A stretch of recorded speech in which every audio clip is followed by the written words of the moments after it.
computer. Oh dear. So, it's Friday! Come on! It's the weekend. I'm going to let you into a secret, London. I'm really knackered. Absolutely exhausted. But it's going to be a good show today. Music Thursday on a Friday. And at 3:30, Rick Wakeman, keyboard player from Yes.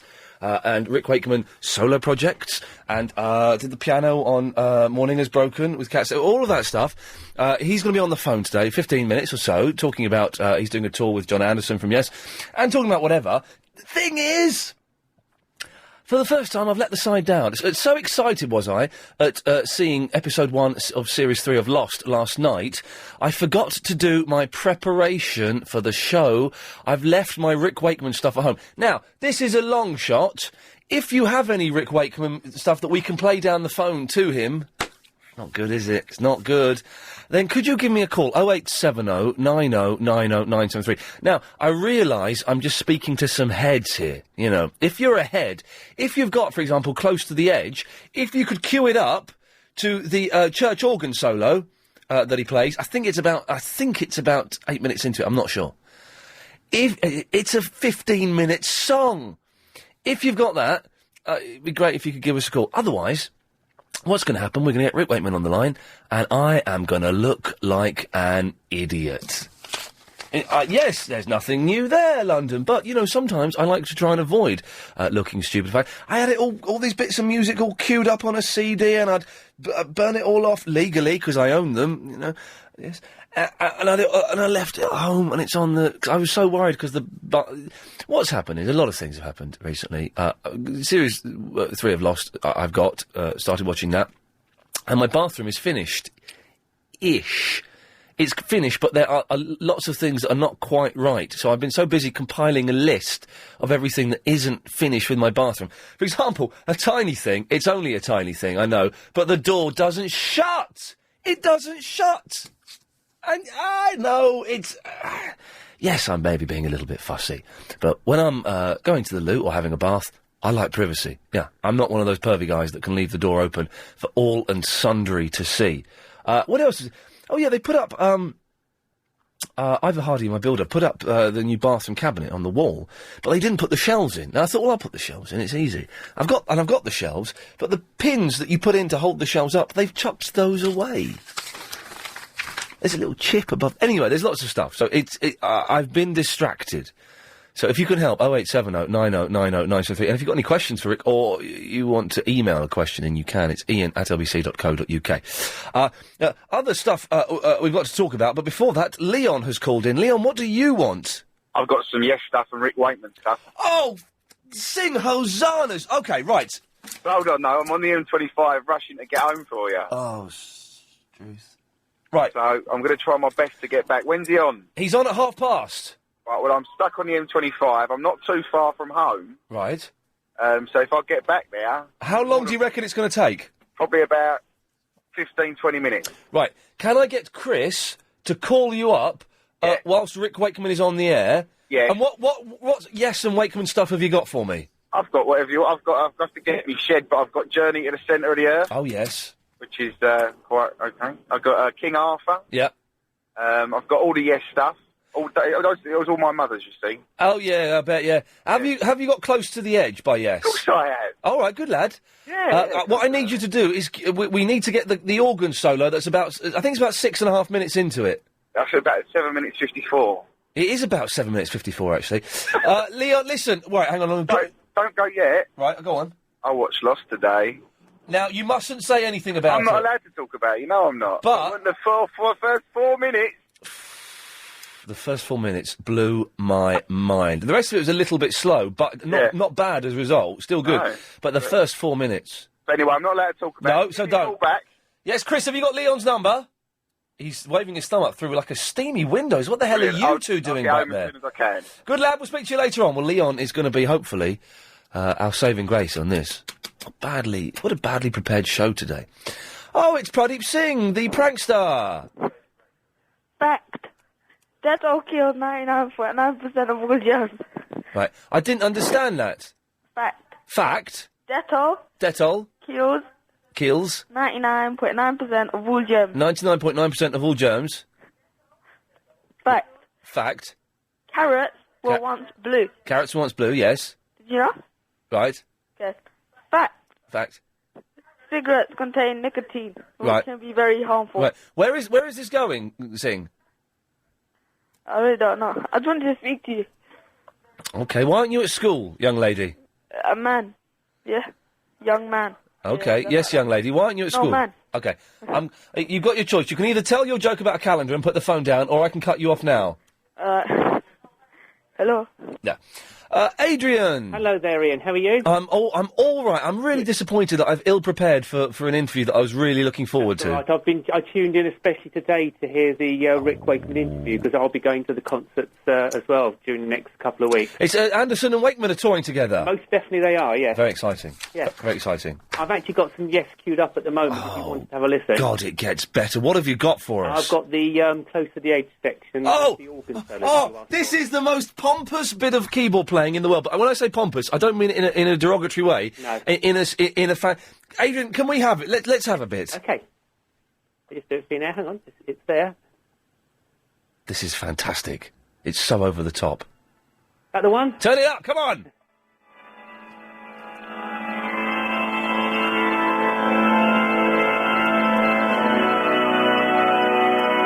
Oh, this is genius. I had this all queued up on a CD. Is that enough?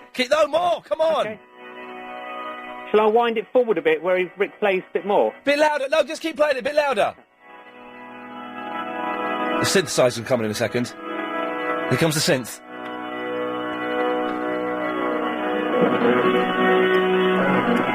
Oh, it's fantastic.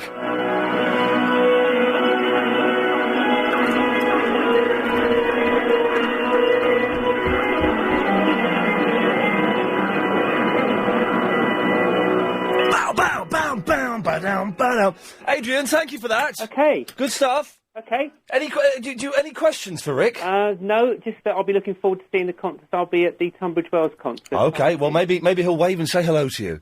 I wish I had the CD. I'm so disappointed. I'm going to go and cut all my hair off tonight out of protest at myself for being an idiot. Oh, by the way, if you've got a ponytail, you are an idiot. We'll talk about that later on. If you're a man with a ponytail, what the hell are you doing?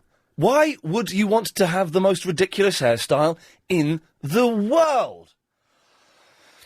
We'll talk about that a bit later on. If you have got a ponytail and you're a gentleman and you want to call in and try and defend yourself, then give us a call, 0870 90 90 973. Carol! Hello, Ian. Hello, Carol. Can I ask you a favour? Yeah, of course you can. Great. Well, you know how you had your race with James O'Brien? That's correct, yes. Which was wonderful. Wonderful. And we loved it. Yes. Now, you know there's been some trouble with Clive and Heather Jingles. Oh, yes, that was still going on last night, was it? It was terrible. I was out last night, so I missed most of his show, but the whole show was ruined. Oh, really? It was a really... This is because Heather Jingles has changed Clive's jingles. Oh, it's horrible. The new one is it's just horrid. How does it go? It's just tedious. It's like keyboard tedious sort of techno rubbish. Oh, blimey. Really, really, really bad. And Okay. anyway, everybody was up in arms, as Yes. he would be. Yes. Now, you love Clive as much as we do. He's fantastic. So, he's the master. Well, you're his apprentice. Yes, it's something like that. Following in his shoes. Yes, I'm following in his shoes. Is there any way you could challenge this wicked Heather to some kind of duel? Sort this mess out, because he's ruining Clive's show. Yes. Well, the thing... Boxing match? Well, a boxing match, I could take Heather down in one fell punch. The thing is, Carol, Heather is quite high up in the hierarchy here. I know. And is certainly more powerful than me. And Clive is more powerful than me. So if Clive is struggling to get his way, there's very little I can do about it. I mean, Clive has my full support, and he knows that. Oh, Clive's the best. Yeah, you... Well, you're the best as well. You're my two. Well, you can't have two bests, can No, you? I can. You're equal can't. best. You can't. I can. One. We can't have two bests unless it's George and Callum, and even then, there's only one now. But moving on. But it sounds like you've got a crush on Clive. I love Clive. I do. I've loved Clive for years and years and years, but I've only been listening to you for sort of 18 months, and I've got a crush on you now too. Oh God, you're. I It's don't growing. know. It's growing. It's not. It's addictive. No, right. Yes. Sorry, I've just been called up to go on the radio a minute, so I might leave you a gap. If you talk to me, you might not hear me. Heather Jingles, is this you? Oh, hello, yes. Right, listen, can you both... This is awful. Stay there, both of you. Don't say a word. Thank you. Travel news now, Richard Haker. We've got some serious problems at the moment on the... Okay, well, let's deal with this as quickly as we can. On Clive Bull's show, there has been some consternation as Heather Jingles has got rid of all of Clive's jingles, Monday to Thursday, 8 till midnight. Carol, now you phoned in to complain. Yes. Heather Jingles has called in to defend the situation. Go on then, try. Well, I don't have to defend anything, actually. It's my decision and it's final. But don't you think it's spoiled the show? Sorry? No. Is that really all that attracts you to No. the live show? No. I think you're missing the point. The whole point is that all the personal touches that go into it is what make it unique, the same as Ian's show. Well, He's got his own little touches and everything. Well, we spent a long time on this, and we've done a lot of focus groups, a lot of research. I know, I heard. And it all shows that, Yes. this piece Heather, don't you think you're being a little bit insensitive, though? Because Clive doesn't want your new jingle. The listeners don't want your new jingles. Yeah, and we're just being beaten down. Well, you know, we have done focus groups which show that they like that jingle, which is why it's on. But nobody that... So, sorry. That called Oh, in by the way, Ian, if you would like a boxing match, I'm quite happy to take you on. Oh, well, then bring that on. I'm disabled, I can't box. No, not you, dear. Oh, Heather, you want to box a disabled woman, do you? Shame on you. Shame on you. Thank you, Ian. That is disgusting. Thank you, Ian. Next, you want to have a car race with a blind man. Terrible. Terrible. That is an awful attitude. Carol, listen, thank you very much for that. Very quickly, I think Graham wants to have a word. Graham? Yeah, hello there, Ian. Hello, Graham. Hello, yeah. I just think the whole thing was very unprofessional, the way Heather actually confronted... Shouldn't have been done on the air. Well, there, and it was... I was thinking either this is a spoof, Yeah. and I think the fact that he actually did erase the jingles, which I think added quite a surreal touch to Clive's show, and it's lacking something without them. Yeah. I think every show needs a personal touch, Yeah. and Chris has just sterilised it. Yeah.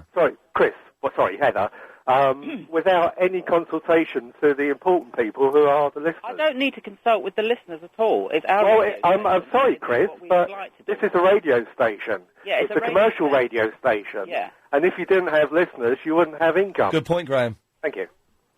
Heather, you got nothing to say? And listen, you're not in my good books. Get this, Graham. I was sitting in the office doing the preparation for this show. You do a lot of preparation. I do a lot of preparation. Yeah. And Heather comes along and starts telling me, oh, I don't like books that haven't got pictures in. And I just get this, and I said, why are you telling me this? I'm working. You were bored and you didn't have anything to do, so I came and chat with you. I was researching my guest, Rick Wakeman, who's coming on at 3:30. Well, Ian, you had a blank screen in front of you, and your eyes were shut. Shut Ian, up. Yes, Graham. I've worked for two major organisations, Yes. and we always had people like Chris who had nothing else to do but poke their nose into petty things like that just to fill their day. Anything you want to say, Heather? No, I'm very... Oh, dear, I've accidentally cut you off. Graham, listen, thank you very much for that. That's one thing I can do. Let's move on from that. That's Clive's show. I don't want to get into that whole thing, because I know his whole show last night was dedicated to having a go at Heather, which is good. But let's see if we can move on from that today. Now, don't forget to call in, of course, if you've got a question for Rick Wakeman, who's coming in at 3:30. 0870 90 90 973. Coming in, I mean, on the phone.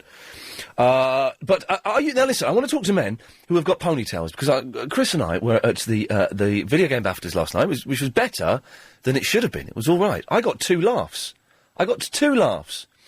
And there were a lot of people wandering around, a lot of gentlemen wandering around with ponytails. And I kind of thought, hang on, this is 2006. What the hell are you doing that for? Can anybody find that look even faintly attractive? It looks ridiculous. These men with this long hair all tied back and... It just... Now, I've tried to grow my hair long. I've grown my hair long when I was younger. It's kind of a young man's thing. And the only good thing about a bloke with a ponytail is that eventually he's going to get it cut, and the hair instantly looks much better. Now, I need to speak to you if you're a gentleman that has got a ponytail, 0870 90 90 973, and also, if you're a lady that finds it sexy, then can you give me a call? Because I just don't understand how it works at all. It doesn't add anything to anybody. And it looks ridiculous, and it looks dated. And more often than not, the men that have the ponytails are kind of quite sad, older than they should be. Often there's a moustache going on as well. It's just, it's not a very good look. Can you call in and defend yourself if you've got a ponytail. And do you remember when David Seaman had a ponytail? He looked ridiculous, and is probably the reason England weren't that good at football for a number of years, because his hair was too long. 0870 90 90 973. Yusuf is in the Streatham. Hi, Ian. How you doing? Hey, Yusuf, how's it going? Yeah, fine. It was nice seeing you today. Very nice. So Yusuf came to the final recording of Celebrity Soup today. It was very nice to see you. I hope you enjoyed yourself. Yeah, I did. Good. You kind of put Pradeep Man in the spot there. Well, no, Pradeep Man was there, although I don't believe it was Pradeep Man, because he wouldn't do a Pradeep. He would, but he got really nervous. Well, Pradeep... He said that if I came to the front door one with him, he would have done it. Pradeep didn't do a Pradeep, and I don't think it was him. Yeah, well, it was him. I don't believe that. All right, yeah. So how's your head now? Is it... I've still got a bit of a headache, and do you know what? I think I've taken too many aspirin, because I'm a little bit all over the shop today. I think today's show is going to be either brilliant or just a mess, because my head is all over the place. I can't even see straight. And they should put on the side of really strong aspirin, don't take too many, because your eyes will get messed up. What, did you take an overdose? Well, fingers crossed I've not taken an overdose, but I probably took a few more than I should have done over a period of time. So I'm a little... And also, I'm very, very tired as well. Very tired today. Yeah. But never mind, it's the weekend. I'm going to go home. I'm going to go to bed tonight at about 9 o'clock. Yeah, I think Heather Jingles is a bit stupid. Yes. And I think she should just leave Clive alone. Well, you know, that's kind of not go annoying Nick Ferrari. Yeah, well, yeah, Nick Ferrari's a law unto himself, really. Yusuf, listen, thanks very much for that. I don't want to dwell too much on Clive's troubles with his jingles and stuff like that. You can hear probably more of it, I suppose, next week, Monday to Thursday, 8 till midnight, I suppose. But I do want to speak to a man if you've got a ponytail. No men have had the guts to call in with a ponytail. I thought that they'd become extinct. But at this thing last night, there were dozens of men with ponytails of varying lengths. And they look, you know, kind of tidy-ish when they're tied back. But when they're let loose and just flowing locks, it just looks ridiculous. You know, a bloke with really long hair, it doesn't work. It's a mess. And how does anyone even find that vaguely attractive? Surely short hair is the way forward. Maybe, you know, if you're a good-looking young gentleman, and I can say that, then a little bit of length in your hair is acceptable. But otherwise, you just want to have it short, a little bit choppy, a little bit messy, and that'll do. 0870 90 90 973 is the phone number if you want to give us a call. Iain at lbc.co.uk. Look, this... Oh, hang on, I've swapped them over. Who's this? Hello? Hello, you're on the air? I want to go into the air. Well, you're on the air. What do you want? Yes, you're on the air? Yeah. No, hang on, not you. Let's have that one back. Oh, he bottled it. Alan! Yo! You're on the air. That was confusing. Yeah, it was a bit. Anyway, what do you want? I've got a ponytail. Oh, mate, why? Because I prefer the look of myself with longer hair as opposed to short hair. Are you about 46? No, I'm 32. 32, okay, so you're still, you know, you're just about to become old. Yeah. How long is your ponytail? It's halfway down my back. Oh, man, this is ridiculous. But why? So you like it just because you think it looks good? I don't really care about other people's opinion. I prefer the way it looks on me. But so you know then that other people are laughing at you? They're not, no. Well, they are. Not to my face. Well, no, exactly, behind your back. That bothers me not at all. That bothers you not at all, does it? Everyone is entitled to their own opinion. Okay, yes, thank you.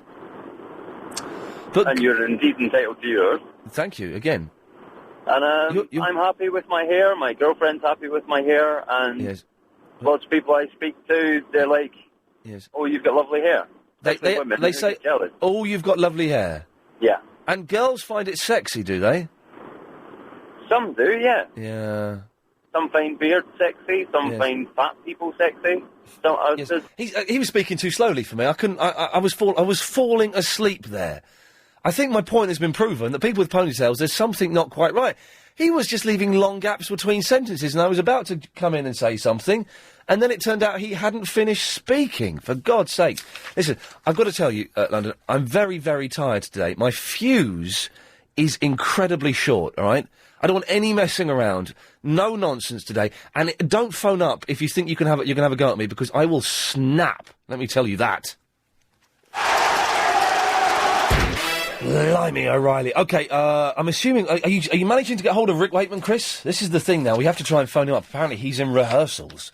So we're trying to get him. Fingers crossed, we'll have Rick Wakeman, keyboardist from Yes... and all kinds of other stuff after the news at 3:30. If you want to give him a call and ask him a question, be nice to him. We've only got 15 minutes, so probably give us a call now and book your space.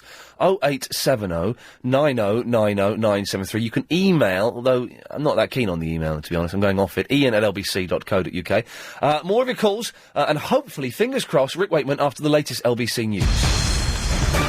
Continue the discussion on ponytails. Oh, I need to talk to you about first-class stamps as well, about how parents are incredibly tight when it comes to getting them. My mum begrudges. She hates using first-class stamps. Won't do it. We'll do all that in a minute. 0870 9090 973 is the telephone number. Now, regular listeners to the show know we have a feature called Music Thursday. Last week we had Sparks in, and it was on a Friday. It was the only day they could do. This week's Music Thursday was scheduled for yesterday, and then Rick Wakeman was too busy to come, but he's coming on today. Rick Wakeman, are you there? I'm indeed. Oh, man, this is fantastic. Very exciting. Can I just say, the keyboard solo in Close to the Edge is one of the greatest pieces of music in the world. Well, the cheque I sent you cleared then, did it? Good lad, good lad. It's fantastic. It's pompous, but I'm saying pompous, and I don't mean that in an insulting way. It's just so over the top, and so that the bit when you go on that. Where did you record that organ? The organ for Close was St Giles Church in Cripplegate, in East End of London. It's funny you should mention pompous and overblown. I did an interview once with a guy in America, way back in the 70s, who absolutely hated prog rock and anything to do with it. And he's standing in front of me and he said, prog rock is overblown, over the top, pompous. What do you think to that? And I said, yeah, you're pretty much right. That's exactly what it is, isn't it? And you say that and people think, oh, that's really condescending and insulting. But that's why, at its best, it's so beautiful and majestic. Yeah, it is. You know, it's just, it was just, I think because the old prog rock was so different to everything else that was floating around at the time. It's always been something that's black and white. People either love it or they hate it. There's very little grey area. Now, listen, I've got to say, I am a fan. I saw you once outside a pub in Highgate, and I got quite excited, and I was going to stop and say, oh, man, I love that keyboard solo, I'm Close to the Edge. But you were talking to someone, I didn't want to disturb you. Oh, you should have done. Yeah, I was going to, and I was kicking myself all afternoon for not doing it. But, in a really bad... I had brought loads of CDs and everything queued up. I've left all my music at home. So I had all these bits and pieces of you that we were going to drop in this 15 minutes or so. Now, hopefully, Leon, who's on the line, is at home and has got... Leon, did you manage to make it home? Oh, no, I'm not. I'm still on the M25. Leon was going to supply all our Rick Wakeman music for the interview, Rick. I know the M25 car park. I spend a lot of time on it. Oh, it's a nightmare. I've got everything, Rick. I've got all the Journey to the Centre of the Earth, a lot. But you've not got it queued up for us, Leon. No, I'm at home. Can I ask you a question? Yeah, go on. I read your autobiography. What was it really like recording an album in a barn with cut-out animals? Yeah, it was quite interesting. It was actually a studio that we turned into a farmyard, really. Half the band wanted to record in the country. That was me and John. And half the band wanted to record in the city. That was Steve and Chris. And Alan was happy wherever we recorded. So we hit a compromise. We recorded in the city and turned the studio into a farmyard. We bought in bells. Did you actually make the animals yourself? No, we had a few weird things. We had an electronic cow whose udders went up and down. Oh, come on, that's fantastic. Yeah, I had the only key. I had a little portative organ, and I actually got ringworm in it. It was ringworm in your organ? Yeah, it was. We had a little, some sort of little worm that had got coming out of the hay or something. It was hilarious, actually. Those are the days. Leon, listen, I'm going to cut you off because you let me down really badly, but... Yeah, can I just suggest to Leon, in future, if you take my stuff in the car with you, yes, and you're stuck on the M25, play it loud through the window and you'll find the traffic will clear immediately. There you go, you see. Is that, listen, I've got to, do you mind talking about Yes, or does it get on your wick a bit?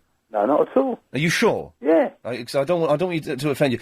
Is it true that these are all things that I have heard, because Yes were really, you know, when I was at college, Yes was one of the bands that was, everyone was going, oh, you got to listen to this, got to listen to Fragile, got to listen to this. So there's all these rumours and rock myths going around. Sure. Did you get kicked out of Yes because you weren't a vegetarian? No. I've never been kicked out of Yes. I left Yes in 76 because I didn't like the Tales from Topographic Ocean album. Right. We were doing all the tours and things, and the direction the music was going at the time, I didn't have anything to offer to it really, and the music is all give and take, and I didn't have much to give to that kind of music. So I thought the best thing to do was to leave, so I did. Leave because I was not a vegetarian. You know what it's like when you're a student and there's all kind of crazy things going on, and someone says something like that and it instantly becomes a fact that's what happened. I know. One of my highlights when they were all eating their nut burgers was coming with a chicken vindaloo. Can't beat it. Well, now this takes me on to another thing. Obviously, the instrumental solos in the Yes songs. I mean, close to the age is 18 minutes long or something crazy? Yeah, I think if CDs had been around at the time, that 18-minute piece would have been the intro. It's my favourite of the lot. It's amazing.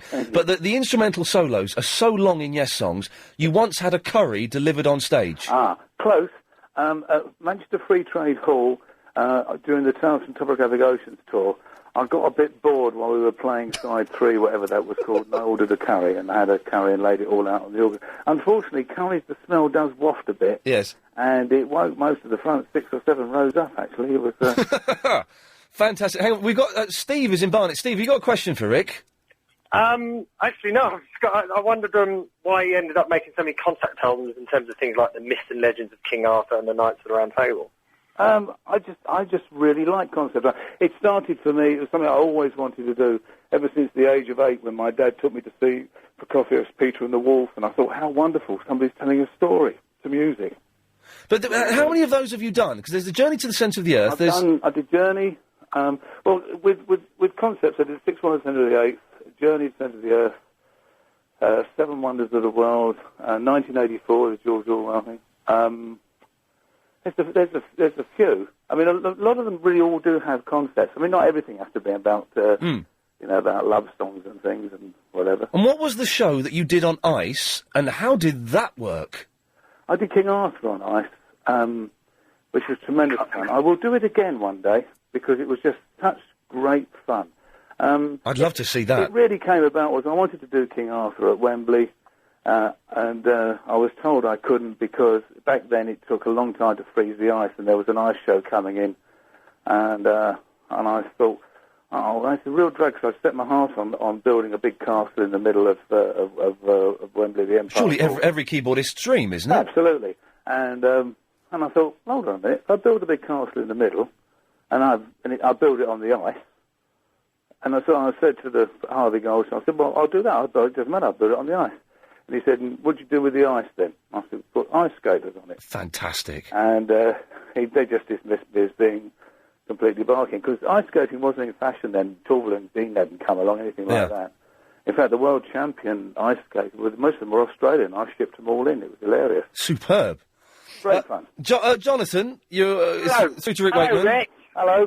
Have you still got your house in Cornwall? You used to live in Cornwall, didn't you? No, Devon.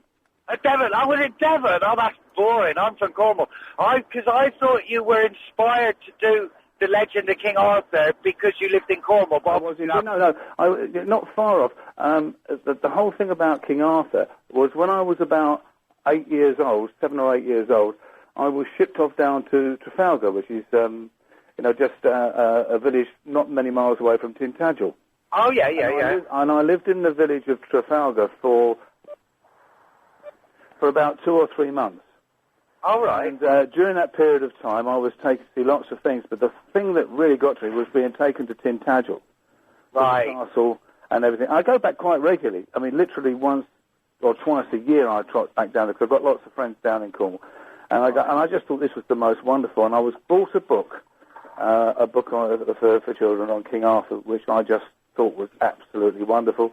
Okay. And I ended up over the years collecting more and more books, and it was always something that I wanted to do to music, Well, Jonathan, that was my favourite album. Thanks ever so much. Jonathan, I've got to move on. Rick, we've not got much time. We'll talk about the new tour in a second. One thing, someone sent me an email, and this means nothing to me.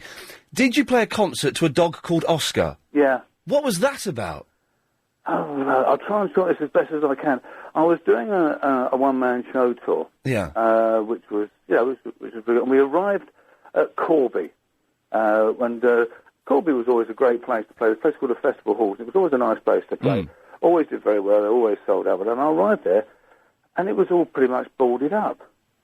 And I found them and I said, what's going on my crew account? They said, it's closing down, or it's closed down.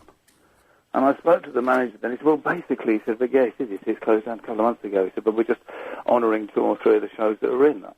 I said, well, you still need tickets? He said, well, not really. It's going to be who comes on the night because we haven't got the money to do it or whatever. And I went, oh, for heaven's sake, we all, So, anyway, he said, I won't mention the names, but he said, we've had the 3 shows that we had to honour because they're already in. He said, we had 6 people in at one of them, 4 at another. And I said, oh, great. Hell's teeth.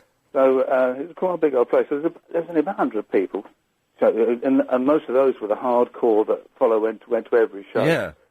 So I thought, well, never mind. You come out, you do it. Doesn't matter. You do the show. We understand. And I walked out, and I walked across the front and started talking. And I looked down, and there was this Scottish Highland Terrier looking up at me on a seat. And I looked down, and I said, well, I won't say the exact words. I said it was something like, "Bless my soul." There's a dog there. Yes. And he barked. He went, "Woof," and people there started laughing. And I said, look, I think most of you here have seen this show because you follow around because everybody in Corby thinks the theatre's shut. I said, so if you don't mind, I'll do the show to, what's the dog's name? Or somebody said, it's Oscar. So I did the entire show to Oscar the dog. Every gag, every introduction was all doggy gags. And did he like it? And I finished off as an encore of doing a 5-minute version of How Much Is That Dog in the Window in the style of Mozart. Fantastic. Now, what was quite amazing was that my engineer at the time had the foresight right at the beginning to think, hold on, this could be a very unique show. And he recorded it.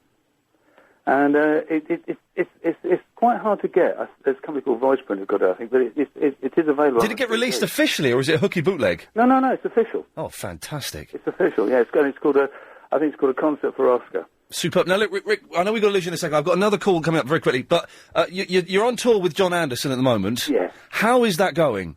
Well, it'll go pretty well, hopefully, because it starts tomorrow. Oh, it starts tomorrow? I thought it started this week. No, okay. It starts tomorrow. We've had an email asking can you hint at what the set list is going to be? No. No, I like it. Hey, it's your prerogative. Well, I'll tell you what, I'll be dead honest with you. One of the things that's been interesting is because John and I talked about doing this ages ago and how we were going to do it, and a lot of the pieces we decided it would be really good to rewrite and reinvent. And one of the things I said to John, but I said I can't. A lot of the things I can't do. I said because I'll have to write all the music out, redo all the things. And I said I can't do it because my eyes are so bad. And because I've got terrible eyesight. And so we scrapped the whole idea, and then cut a boring long story short. I had my eyes done. And which now means that we can reinvent all the old music because I can sing again. It's a miracle! It is, because I was genuinely told there was nothing else could have done to my eyes. Rick, sorry, are you all right to stay on for another 2 or 3 minutes? Is that okay? Yeah. I've got to do the travel and do some ads and stuff, and we'll be back in a minute. Okay. Thank you, sir. What a lovely fella. Here's the latest LBC 97.3 travel news with Richard Haykier. Let's take a look at the N3. Friday, we've got Rick Wakeman here. We've got so many phone calls and so many emails and bits and pieces. So let's just mention the tour again. That starts...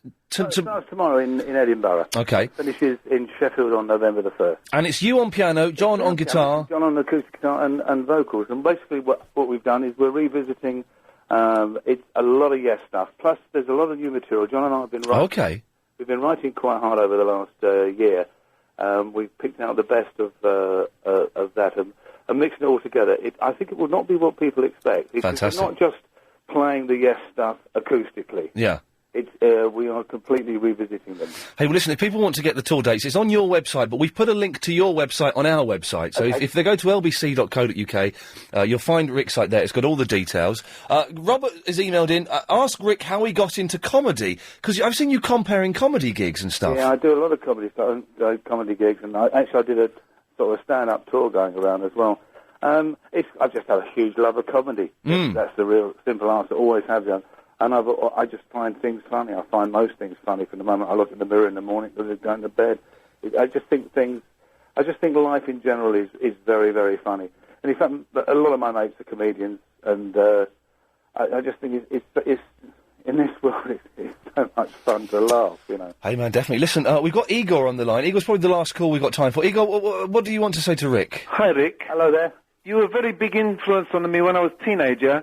You and Keith Emerson. All right. In Yugoslavia, you were very big, and I joined a tribute band to Yes. It was called Probably, and I was Rick Wakeman. Oh, brilliant. And what I'd like to do is play some piece of organ music from your Six Wives. Right. Just so that we hear a bit of your music. Just a minute. Okay.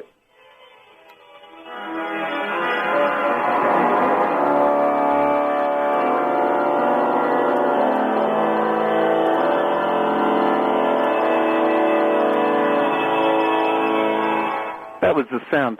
And also, I liked Hunky Dory. Oh, yeah. Hello? Hello. Yeah, you know Hunky Dory? Very well. My favourite album. Funny enough, it's my fiance's favourite album as well. Oh, did you? This is obviously the David Bowie album. You played on this, did you? Yeah, I did all Hunky Dory, yeah. Because I know you did. I know you played. You did the piano on "Morning Is Broken," Cat Stevens. Yeah. Did you? Have you been paid for that yet? Yes, I did get paid. Yeah. Eventually, I did get paid. It's a long old story.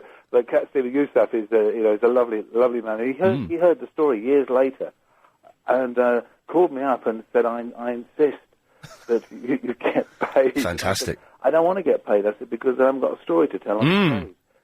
Super guy. He's back playing again with his He's back. I've got a copy of his new single we got sent, and it's fantastic. I'm a huge, Cat Stevens fan. He's got such a talent. It's good to have him back, and it's good to hear his voice again, singing new stuff. It's very exciting. He was always a massive talent. Always.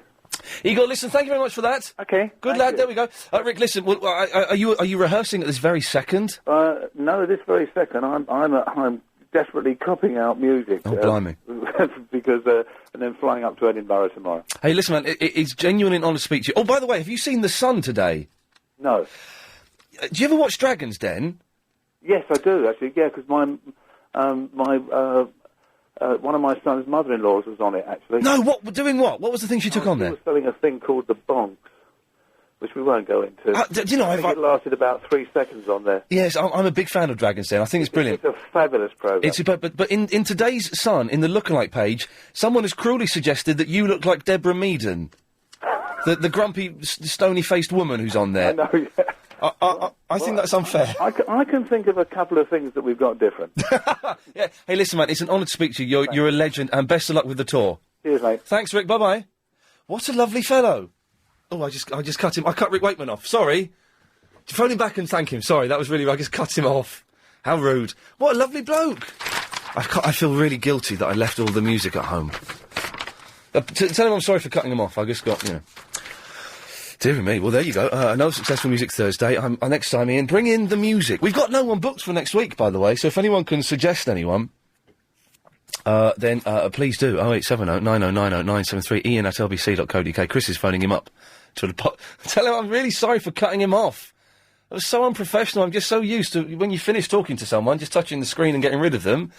And I cut him off. He's now probably going, oh, rude.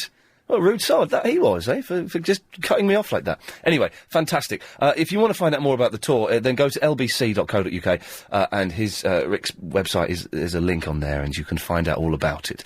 Alexandra! Hello. Hello, Alexandra. Hello. Wasn't he lovely? Yes, he was. I missed part of the interview. Oh, what a sweet man, and just a legend. I've now got a picture of him and Barbara Meaden in front of me. Deborah Meaden, so I'll move that. Yes, Alexandra! I would like to defend your comments about men with long hair. You want to defend my comments? Well, you said that you don't like men with long hair. Yes. And that right. It doesn't really float your boat. Yes. But it floats mine quite a lot, actually. As long as they don't have a big bald patch in the middle and it's in good condition, then... Now, that's another thing altogether, the bald man with the ponytail. What Yes, I think when it starts to thin in the middle, then they should really give up hope, because that's when it looks bad. But ever since I was about 15...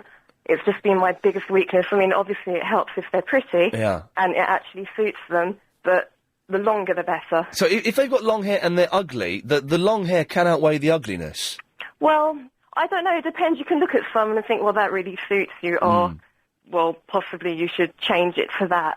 But I absolutely love it. I mean, I'm kind of in the heavy metal community, so I'm around a lot of people with long hair. You're one of them. I see. Well, no, I'm very open-minded. I like short hair as well, but remember in the olden days, all the men had long hair. Right. And it was a very gentlemanly thing. I'm not saying it's in any way effeminate or, I'm just saying that it looks... Why do you think it's sexy?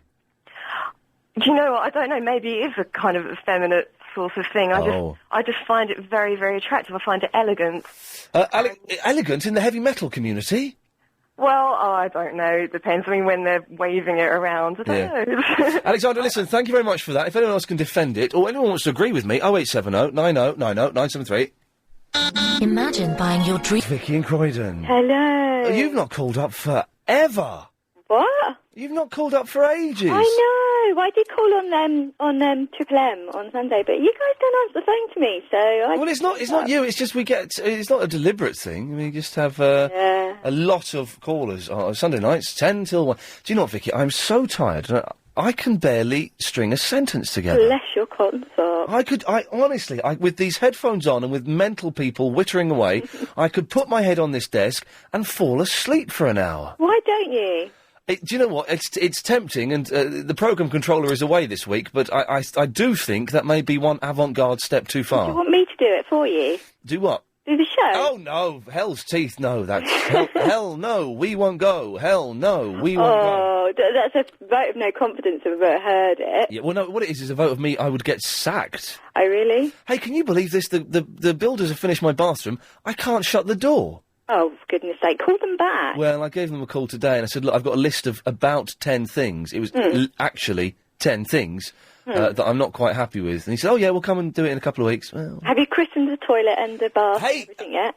Yes, I have. Yes, I have. Good. Not the bath, but the toilet, yes, it was... But one of the other things that's wrong with it is... now, this is going to be hard to explain, but the toilet roll holder is upside down. Yeah, no, let me explain. What it means is it's very stiff where it is, but if you... it's... oh, God, but the other way around, it's a lot looser. Does that make sense? No. Well, no. No. No. It wasn't worth I even bring it up, was it? I'm going to bed at 9 o'clock tonight, and I'm going to sleep till 8 o'clock tomorrow morning. I keep on having early nights and can't get to sleep. I will sleep tonight, let me tell you. I woke up at 3:30 this morning and couldn't get back to sleep until Steve Allen came on. Yeah, this is great. I've been listening... Do you know what I've set my radio alarm to? And it's brilliant. I think it's Sunrise Radio. Is that the Asian radio station? Sunrise. Oh, God! Well, they have Bhangra on. Well, they have, like, Hindi movie songs and stuff like that in Bhangra. But the guy that does the breakfast show, it is... awful. I think I can say it's awful. This guy, they were having a competition. He says, okay, it's today's birthdays. And for birthday today, it's Richie Benno, the cricket guy, and someone else. And the competition, as always, is for you to call in and tell me what present you'd like to give them. Oh, my God. We're going to have a lot of fun with these ones. That was it. Oh, dear. Oh, it was quite incredible listening. That sounds pretty poor. But I've set my alarm clock to it, and it wakes me up every day. Well, no, those sort of things, they're so bad that they're good. Yeah, no, exactly. I listened for a good 20 minutes. If I'd had a diary, they would have upped their listener figures. Oh, bless. Vicky, I've only got 10 seconds now. Oh, for goodness sake. Why can't I come back? Well, because we got Tokes is coming back after the news. Oh, that's just rude. Yeah.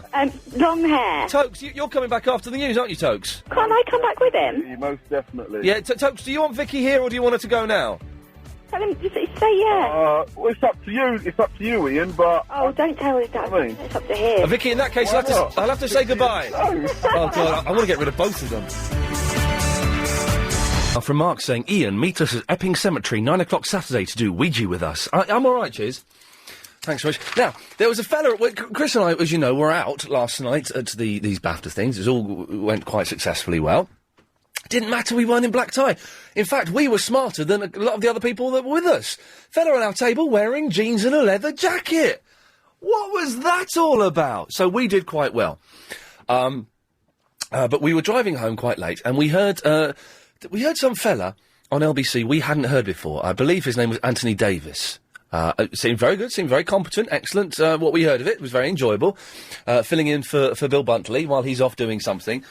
I don't know what Bill Buckley's doing, but I'm guessing it's something like this. No, they can't take that away from me. No, they can't. So, but we didn't know who this guy was on the radio, on the station at which we work. So, Chris said, I'll phone up and ask. And I said, well, they'll know it's you, because your number will come. He said, I'll block my number, and I'll put on a voice. Okay, so they won't, whoever the producer is, won't know it's me doing it. So Chris put on a voice. Chris, I need you to come on the microphone for a second, because I want you to talk in your normal voice, and then I want you to talk in your put-on voice, because it is the subtle difference between the two I've ever heard in my life. Chris, stop talking to Steve Hargraves, whoever he is. Is he someone important? No. Okay, right. So that's you're giggling like a girl. So talk in your normal voice. This is my normal voice. Okay. Now, when you phoned up LBC 97.3 last night to find out who Anthony Davis was, what voice did you put on? Oh, hello. That's not the voice you put on. You've been that is not the voice you put on. That is not your posh voice. It was. No, it was not your posh voice. Oh, hello. This is, I'm just inquiring about who's on air at the moment. Could you please tell me the name of the gentleman? Thank you. That was the voice you did last night. Good, eh? No, it's not. The only thing that makes it sound posh is the fact you said gentleman and inquiring. That's it. There's nothing in it. So, Tokes, can you do a posh voice? I should jolly well hope so, Ian. But that's rubbish as well. I'm not poshing, am I? I noticed, Tokes. Listen, this is how you do a posh voice. I'll do a posh voice. Yes, hello, this is a posh voice. This is how one speaks when one is speaking poshly. That's a posh voice, Tokes. No, it ain't. Oh, shut up, man. Of course it is. What are you talking about? If anyone could do a better posh voice than that, 0870 90 90 973. And if anyone's ever put on a posh voice or tried to disguise their voice and be busted, because I would have thought, if I'd received that phone call from Chris and he was doing that voice, I'd have said, Chris, what do you want? So if you've ever been busted putting on a voice, 0870 90 90 973. Tokes, what can I do for you? Well, basically, it's about geezers with ponytails. Oh, they look ridiculous. Right? Well, if you think that's ridiculous, what about the geezers that are bald and then they're sporting really long ponytails? What's that about? Yeah, It'll be nice if someone could come on the air to explain that, because I don't get it. I really don't get that. It's a weird thing. Now, obviously, I've never gone bald, and I don't think I'm going to go bald, which is something. But it must be, the sign of your virility. Well, but they say that bald men are better at sex, but that's... nah. I don't believe that. No. That's just what bald men say to make themselves feel better for the fact that they look ridiculous. But it must be, when you start going bald, it must be... humiliating, I would have thought. Definitely. So they've got to find some way of trying to compensate for that, or at least going through the change and accepting the change. And I suppose one of the ways is to grow a ponytail and tie it back and try and cover the baldness with that, even though there's isn't one of the status quo bald, Rick Parfitt or the other one. Yeah. But he's got a ridiculous ponytail. You should get rid of it, mate. They should do. I think it's a tough thing, but if you're going bald, shave it off. You know, get a nice number 2 or something, exactly. And accept it. End of. Tokes, what's your hair like? I've got lovely hair. Good lad, and you sound like it. You can't do a posh voice, though, can you? Leila. Layla. Layla. Yes. You see, it's rather easy to do a posh voice. You've just got to sound really as if you're always constipated. And that's me. Well, and what's your normal voice? My normal voice is like this. Wait, hang on, your normal voice is even posher than your fake posh voice. No! My normal voice is not posher than the other voice. But I'm great at voices. I can do any voice. Go on then. Do a Welsh voice. No, I can't quite do that one. I don't know any Welsh people. I can do a very good American voice. I can do a good Jamaican. Well, do the American. Well, you know, I mean, the other day I was totally I was downtown New York, and I was thinking, oh my God, what am I going to do today? Nothing. Well, yeah. Yeah, not that exciting. I think they sound better in your head than they do. Oh, really? I think so. Well, yeah, I was hoping to be an actress, to change my profession from law to acting. Why would you want to do that when law pays a fortune, doesn't it? No, not really. Oh, okay. You've got to work a lot. Yes. Well, you've got to work a lot in acting, and no one works a lot. What is going on there? Oh, yeah, I'm just in traffic. And the police just passed me and I'm driving. Oh, well, then you girls, yes. We can't have that, for goodness sakes. Very naughty. She was bonkers. She was bonkers. Is it just me? Or do you get uncomfortable when girls start doing voices? I get uncomfortable a little bit, which I think is why I don't like things like Catherine Tate and things like that, because it's girls doing voices. Catherine Tate, possibly the exception to the rule, but girls doing voices makes me a little bit uncomfortable within myself. Do you know what I mean, Lindy? I missed what you just said. Girls doing voices makes me uncomfortable. Does it? Yeah. Well, like this. Oh, for God. We're now going to have till 6:30 because people doing really rubbish accents. Can't I just do my call in a Welsh accent this time, just this once? OK, do the whole thing in what you think is a Welsh accent. Oh, I thought it was quite good. It was bobbins. I was going to talk about ponytails. Yeah. We had a decorator came to our house, and he had really, really long, straggly hair in a ponytail. Yeah. Didn't look twice at him. And then a few weeks later, he was still decorating, turned up and he cut all his hair off, and he was absolutely gorgeous. And I hadn't noticed. Yeah, I think the ponytail can hide it. And it does, people do look, however bad someone looks with a ponytail, even if they're quite ugly, once they get their hair cut, they automatically look so much better. Yeah, they do. They do. So Yeah. did you cop off with him? Is that inappropriate? No, I didn't. Goodness me. Why would I do a thing like that? Well, I don't know. I just thought if you found us... No, he was very attractive, but no, I didn't cop off with him, because I'm married, aren't I? Well, that means nothing in this day and age, Lindy, for God's sakes. You know, when you hear stories of anything goes. Oh, okay, then. Did you hear about my bathroom? It's done, but I can't shut the bathroom door. No, you do need to get them back. You're allowed to do that, are you? You're allowed to say, actually... Yeah, it's called snagging. Snagging? You call them back to do the snagging, and that's all the bits that they haven't got quite right. The tiles don't come up to the doorway properly, so there's like an inch-long crack. Oh, not a centimetre one, Not then. a centimetre crack, no, it's an inch-long crack. The towel rail is upside down. There's a bit of the paint has been chipped above the door already. There's a bit of wood that hasn't been painted. They haven't put the shelves in the cabinet. Well, that's rubbish. You need to get them back. Yeah, okay. What's he called? Ivor Hardy. Ivor Hardy. Yeah. Ivor Hardy, get back there now. Lindy, listen, thank you very much for that. 0870 90 90 973 is the telephone number if you want to give us a call. If you've got a ponytail... no one's... Maybe it's just me. No one's phoned in to say they're repulsed by men with ponytails. It just doesn't work. And girls with ponytails, it's a bit lazy and a bit boring because there's no style involved. 0870 90 90 973. Yeah, everybody thinks. 0870 90 90 973. Klaus! Hello, Ian. Long time no hear. Yes, sir. Hello, how you doing? Do you know what? I'm all right, but I'm going to keep banging on about this. I am knackered, and I want to go to sleep. It's just, I'm still going to do the best goddamn show that we can pull out of our hats. But for some reason, I'm much more tired than I should be. Ah, well. You did ask. Well, I did ask, yeah. But apart from that, you're well. Apart from that, I'm on top of the world. Excellent. What's your subject today, Ian? We are talking about putting on a posh voice. Can you do a posh voice, Klaus? Yeah, I can, but I don't really like to do it because it ain't right. You know what I mean? You can't do things like that. Because I ain't like that. You know what I mean? I'm not saying do like a funny Indian accent. I'm saying doing a posh voice. No. I can't do I can do a posh voice, but I can't do it now. What? Why can't you do it now? Because I've had a few drinks, mate. You know what I mean? Now, can I say something and you won't take offence? No, of course not. I think that your voice now is so common, it's impossible for you to elevate it to do a posh voice. Yeah, that could be right. I think there's something in. All right. And we're saying that ponytails on men look ridiculous. Yes, I do, yes. And I do know, like, I'm sitting in the pub with a bloke this afternoon, mate, and he's got a ponytail, right? What? I'm sitting in the pub with a bloke this afternoon, and he has got a ponytail. He's got a ponytail now? He's got a ponytail now, yeah. How long is his ponytail? Oh, it's quite long.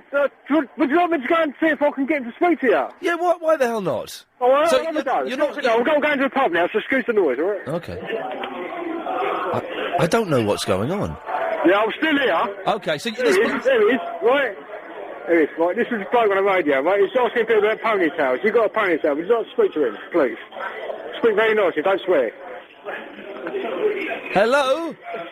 Hello? Hello, who's this? My name's Gary. Hello, Gary, this is Iain Lee. You're on the radio in LBC at the moment. Okay. We're talking about ponytails. All right. How long is your ponytail?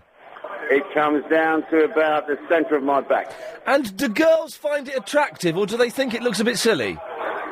Some people find me attractive. I'm 51 years of age. Oh, dear God. And it's brown, it's not dyed. Oh, it's and they reckon I'll get away with it, mate, you know what I mean? They reckon I can get away with it, so... You get away with it? What does that mean? I think they're being kind. I think they probably... why don't you just be brave about it and go and get a pair of scissors and chop it off? Why do you want me to do that? Because you're 51, man. You're too old for it. Come on. Tell me something. Why is that, then? What? Why am I too old for it? Why do you think I'm too old for it? Well, I think ponytails shouldn't be worn by men, and once you get past 28, really, you should... 28? Yes. Well, I started growing it about 28. Oh, my God. What? This is a terrible situation. You know, I used to be a skinhead years ago, yeah? Right. And then a mod. Right. So it grew longer. Yes. Yeah, and then it went into, like, sort of, hippie. Yeah. Some bird across the way just said a hippie. Some bird, yes. Yeah, and my son's just going, peace, man, peace, man. Now they're all... Now, excuse me. Yeah, excuse me. Everyone's trying to talk to it this minute and stuff. Is your son there? My son is here. Can I speak to your son? Yes, you wish. We're getting passed around in a pub. There you go. This hasn't happened to me for years. There you go. Hello? Good evening. Hang on, how long have you been in the pub? How long have I been in the pub? About half an hour. And before that, I was in the house drinking lots of beer. Right. See, it's 4:20 and you're steaming drunk. No, I've been working today, yeah, and I started at 4 in the morning. Right. So... What working as what? A beer tester? No. That was after I finished work. Okay. Now, have you got a ponytail? I did have, yeah. I've just had it cut off quite recently. And, here we go. Now, this is interesting. Don't you think you look 100 times better now it's been cut off? Right, I'm going to do it. No, I don't think so, but a lot of women have told me so. Yeah. So I like to keep it that way. Exactly. Girls prefer men that don't have ponytails, obviously. Well, why is that obvious? Well, because ponytails don't look as good as short hair. Yeah, but when I had my ponytail, I never had any trouble pulling. Well, yes, but I bet the girls that you're pulling now are a slightly better class. I bet they're not. They're exactly the same as they were before. Do you think your dad is too old to have a ponytail? Not at all. Are you sure? He's about 60. Only as old as he feels. Well, no, you're not. You're as old as your age is, but that's, by the by. So are you... Yeah, you're as old as your age is, yes. But you're also only as old as you feel. Well, that's... okay, that's a contradiction, but we won't argue. You're really drunk. I don't want to fight. Let's not have any trouble here. Let's not fight over this. But what... Where the hell are you, man? It's the noisiest pub in the world.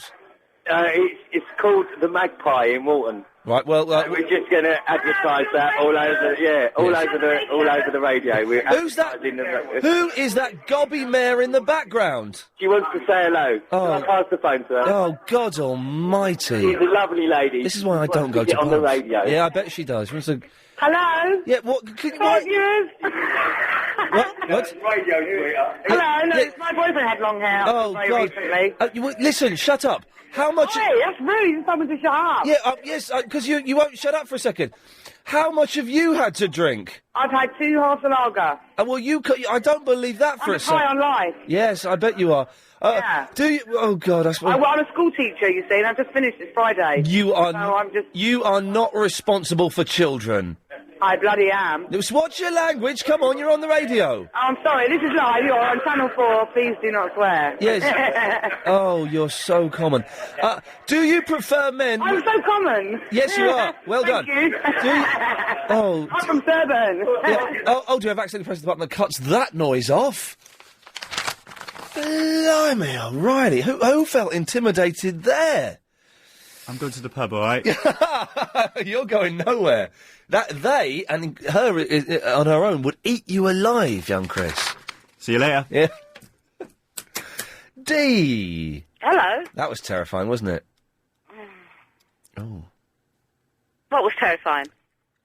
Oh, you ain't cut me off, Ian. Hello? It's cut me off. I've been waiting all that time. Hello?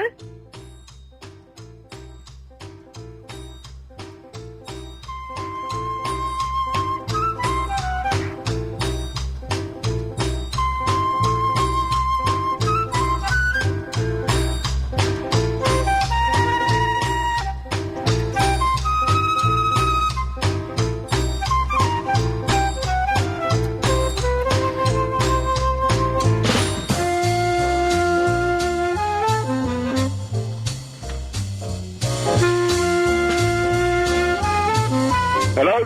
Hello? Hello? Hello? Hello? You're right. I think he's having a bit of a fun day today. I think he is, yeah. Ian, Were you talking about ponytails then? No, I wasn't talking about ponytails. I rang up for something else. What did you ring up for? About having a musical artist on next week. A musical artist? What? A musical artist? Did you swear then? Oh. Oh. Okay, I realise what he's doing now, yeah. Ian, come on, get back. I'm in the petrol station. I need to put petrol in the car. Hello? Hello? Hello? Hello? Ian? Hello?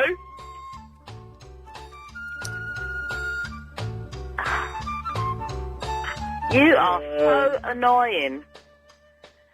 If I saw you right now, I don't know what I'll do. I think I'll bloody sit on your face. Radio. Oh.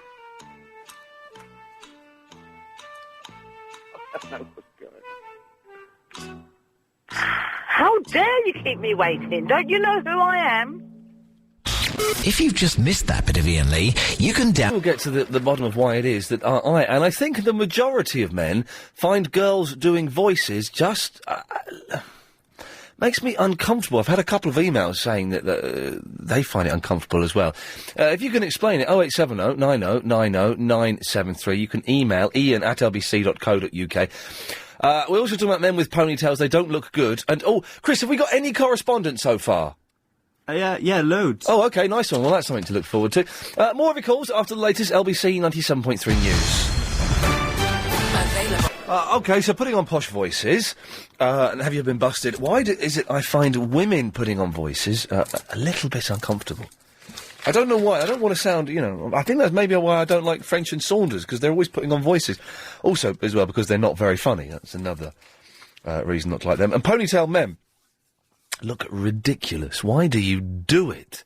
And why would anyone be boozing at 4:30 on the afternoon? Yes, I know it's a Friday, but the people in that pub we just spoke to were absolutely steaming. This is why I don't go to pubs anymore, because that was terrifying.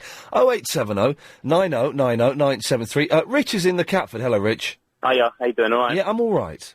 Good. Ponytails look ridiculous on men. Yeah. Absolutely. My brother had one. That's the first thing I was signing up about. The other thing was silly voices. But why is it most posh people are silly? You find that? Posh people are silly. In what way silly? Well, the people I encounter posh people when I'm doing work for them. Yeah. And they just don't know how to do the basic of things, like, walk upstairs or carry a box. You give them a say, could you take that box upstairs? And they go, I don't know, I really don't know how to carry that. What do I do? Do I pick it up by its sides? And they're just stupid. Do you find that? Sorry, I was just blown away by your voice. That was brilliant. Was it? That was very, very funny, yeah. That's the impersonation of one of my customers, because I do bathrooms and plumbing, so I'll probably fix your problems at the moment. My bathroom door doesn't shut now. Yeah, well, that's... Well, why is that? That's not funny, it's annoying. Funny, it isn't. Yeah, but that's the sort of thing if I had done that for somebody, say I'd done that and they couldn't shut their door, a posh person would go, I tried touching the handle, and I pushed it up and down, and then backwards and forwards. How do I open the door? How do I open the door? And you think, just a door. It's a door. Oh, sorry, I set the music. What was that? That was the thinking music. Come on then. No, you sound like this. Hang on a second. Today is Tuesday, the 26th of September, and I'm making a accurate prediction. You sound like Heather Jingles. I can talk. You see a thing, and I go into a job, and I say hello. And I say to them, the thing is, you can adapt. You got to be a chameleon with customers because you have to say, if it's nice and posh in a big posh house, then you have to go, oh, hello. And you get a bit light on your feet if you want to be. Yes. I'm like that. I think that's why I'm such a good plumber. But I think everyone does that, because when my voice is kind of in... Yeah, you're sort of an upper class... Well, not really. No, you're like a good comprehensive boy. Well, there you go. You see, I listen. I grew up on a council estate. Yeah. Went to a grammar school, but it wasn't a very good one at all. Do you know what I mean? So, I used to I grew up saying "ain't" and not speaking properly. Yeah, but you speak well. Yeah, I mean, I've always been told to speak well. Yes, exactly. My mum taught me to speak well. I don't talk posh. But what I do, and I think... But I find people that talk posh, they act a bit silly and they've got no common sense. But the thing you were saying, listen, the thing you were saying about you go up to, if you're working with someone who's posh, you go up a few notches. I do the same thing. If I've got speaking to someone who's a little bit, like, common and stuff, I come down a few notches to try and meet them. Yeah, I do that a lot, actually. Does everyone do that? Is that a common thing? I think it's an insecurity. Yeah. I mean, I grew up in a council estate, and then I like to say I bettered myself, if that's the right choice of words. But then, but you do. I think it's an insecurity thing. But you get a lot of posh people. They don't care who they speak to. They just go, I say, Matt, could you put that over there for me? And you say, well, are you talking to a dog? What do you? Did the dog just walk in? And they act as though you're an imbecile because you don't have a plum in your mouth, Rich, I take your point. Thank you very much for that. I'm just amused by that man's voice. If Rich ever calls in again, Chris, make sure he just does that voice. I don't want to speak to him in his common voice. Oh, Lady Alex has turned up. You all right today? Lovely. Tony! It's actually Anthony. Oh, excuse me. And listening to that chattering class going on about the psychology of up and down. The reason that the oiks speak down is because it's down where they belong. The posh people that he's referring to are a psychological imagery that he has created whilst he was living in his down prefab. I myself have spent many years in the army and in public school. We were taught to speak and pronounce our vowels A-E-I-O-U for the unintelligent. Yes, but not your R's. We wouldn't go with R's. No. Yes. Steady on now. No, you steady on. You steady on. Yes. Yes. Your posh voice is as bad as Agent Chris's. Well, the thing is that I didn't pay for a posh voice. I don't speak like a gay person, like the plumber. What? All right? But I can tell you this, that the reason that your door doesn't fit in the orifice for which it was intended to fit... The doorway, yes. ...is because the Polish chappies have probably moved the frame to accommodate the tiles. Yes. But they weren't Polish. They were English, these fellas. No. No, they weren't. They were Polish. No, they were English. Well, you'll be very much surprised to know that I live very close to you. Yes. And I've heard you at night howling and shouting. What? With your Xbox. Yes. And the entourage that enters in and out of the building at all hours of the night. This guy's mental. Is subject to complaint. Yes. So, Tony, I'm going to cut you off because you're scaring me. Well, thank you. There we go. He was bonkers. Entourage. What's an entourage? Yes, he may pronounce his vowels correctly. He can't say his R's. You can't say your R's, can you, Chris? I can say R's. Okay, what's the, what's that town in the Midlands? It begins with a B. You idiot. Don is in the Battersea. Mr. Lee. Yes, Don? Right, I'm not going to use the trigger words that I've used in the past when I'm speaking to you because you always seem to kick off. because I want to explain something to you. Okay, can you do a posh voice? I am who I am. You know, I don't need to pretend to be something else that I'm not, and I'm quite happy with my existence as it stands right now. Right, so you can't do a posh voice? Neither here nor there. I don't need to do a posh voice. But it's not whether you need to. You can't do a posh voice. Mr. Lee, I'm not going to argue with you right now. I've just phoned in Right. to speak to you about something completely different. Okay, but just to confirm, once and for all, for the listener at home, and those in their cars and those at work, Don in Battersea, you cannot do a posh voice. That's correct, yes? Excuse me, young sir. Would it be possible for you to take a step back and invoke some active listening? Right, so you can't. Okay, right, fine. What did you call in about, Don? Shut up. What do you mean I can't? That was my best accent I just put on. It was exactly the same as this common voice you're speaking in now. Ah, common. I'm not common. Anyway, right? I'm not going to argue with you now. Just listen. Yeah, right. The other day, right? Right. I went to a flotation tank and I had a float. Isn't that where you put ice cream into a Coke? No. Just see, you're such a bonehead, mate. You're such a bonehead. A flotation tank, right? They fill it with salt from the Dead Sea and you float. It's like being weightless. Yeah. And it puts you into a state of extreme relaxation. Oh, right, yeah. It diffuses you. It diffuses you, does it? Okay. Yeah. What does that mean? It means that it just, how can I put it? You see, I'm not educated, so I find it hard. Well, you can't define diffuses, so... Diffuse, take one out of a plug, so it's diffused. Okay, so it takes one out of your plug. Right, exactly. Right, yes. Well, and it just relaxes me. Yeah, I So bet. I just wanted to share that with you, Mr. Lee, because each time I've spoken to you, we just seem to lock horns about silly things. Right. And in fact, as well, I just wanted to ask you, right, what can I put in my allotment? Because you didn't answer that question last time I spoke to you. Don, you're rambling away like a lunatic today. You're phoning in, pretending you can do a posh voice, then talking about the Dead Sea, and then whatever I'm not phoning in pretending to do a posh voice. You asked me if I can do one. I said I can't do one because I'm not of that persuasion.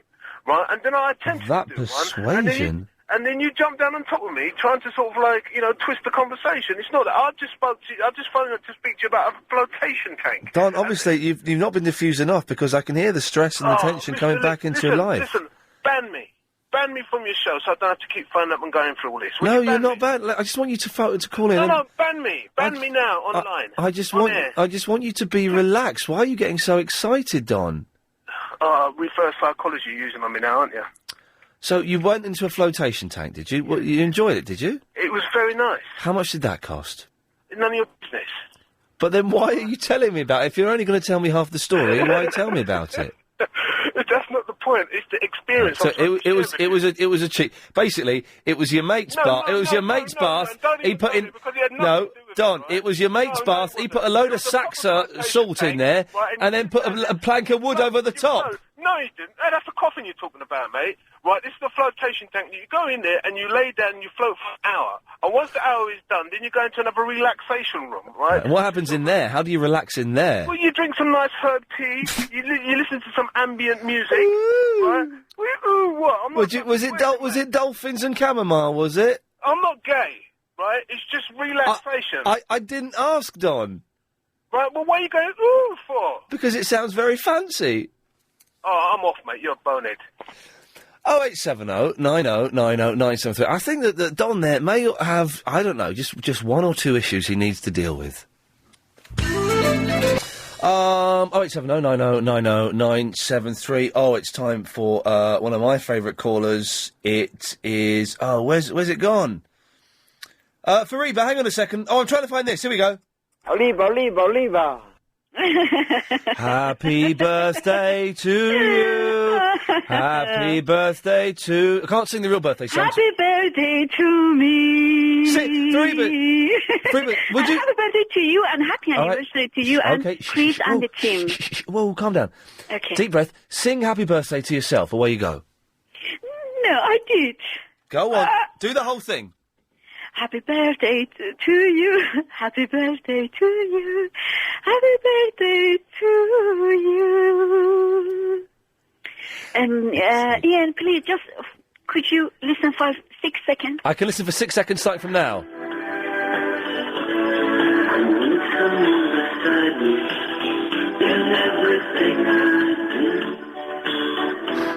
Do you like this?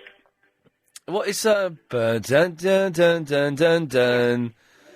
From Martin Pillow, the Scottish singer. Martin who?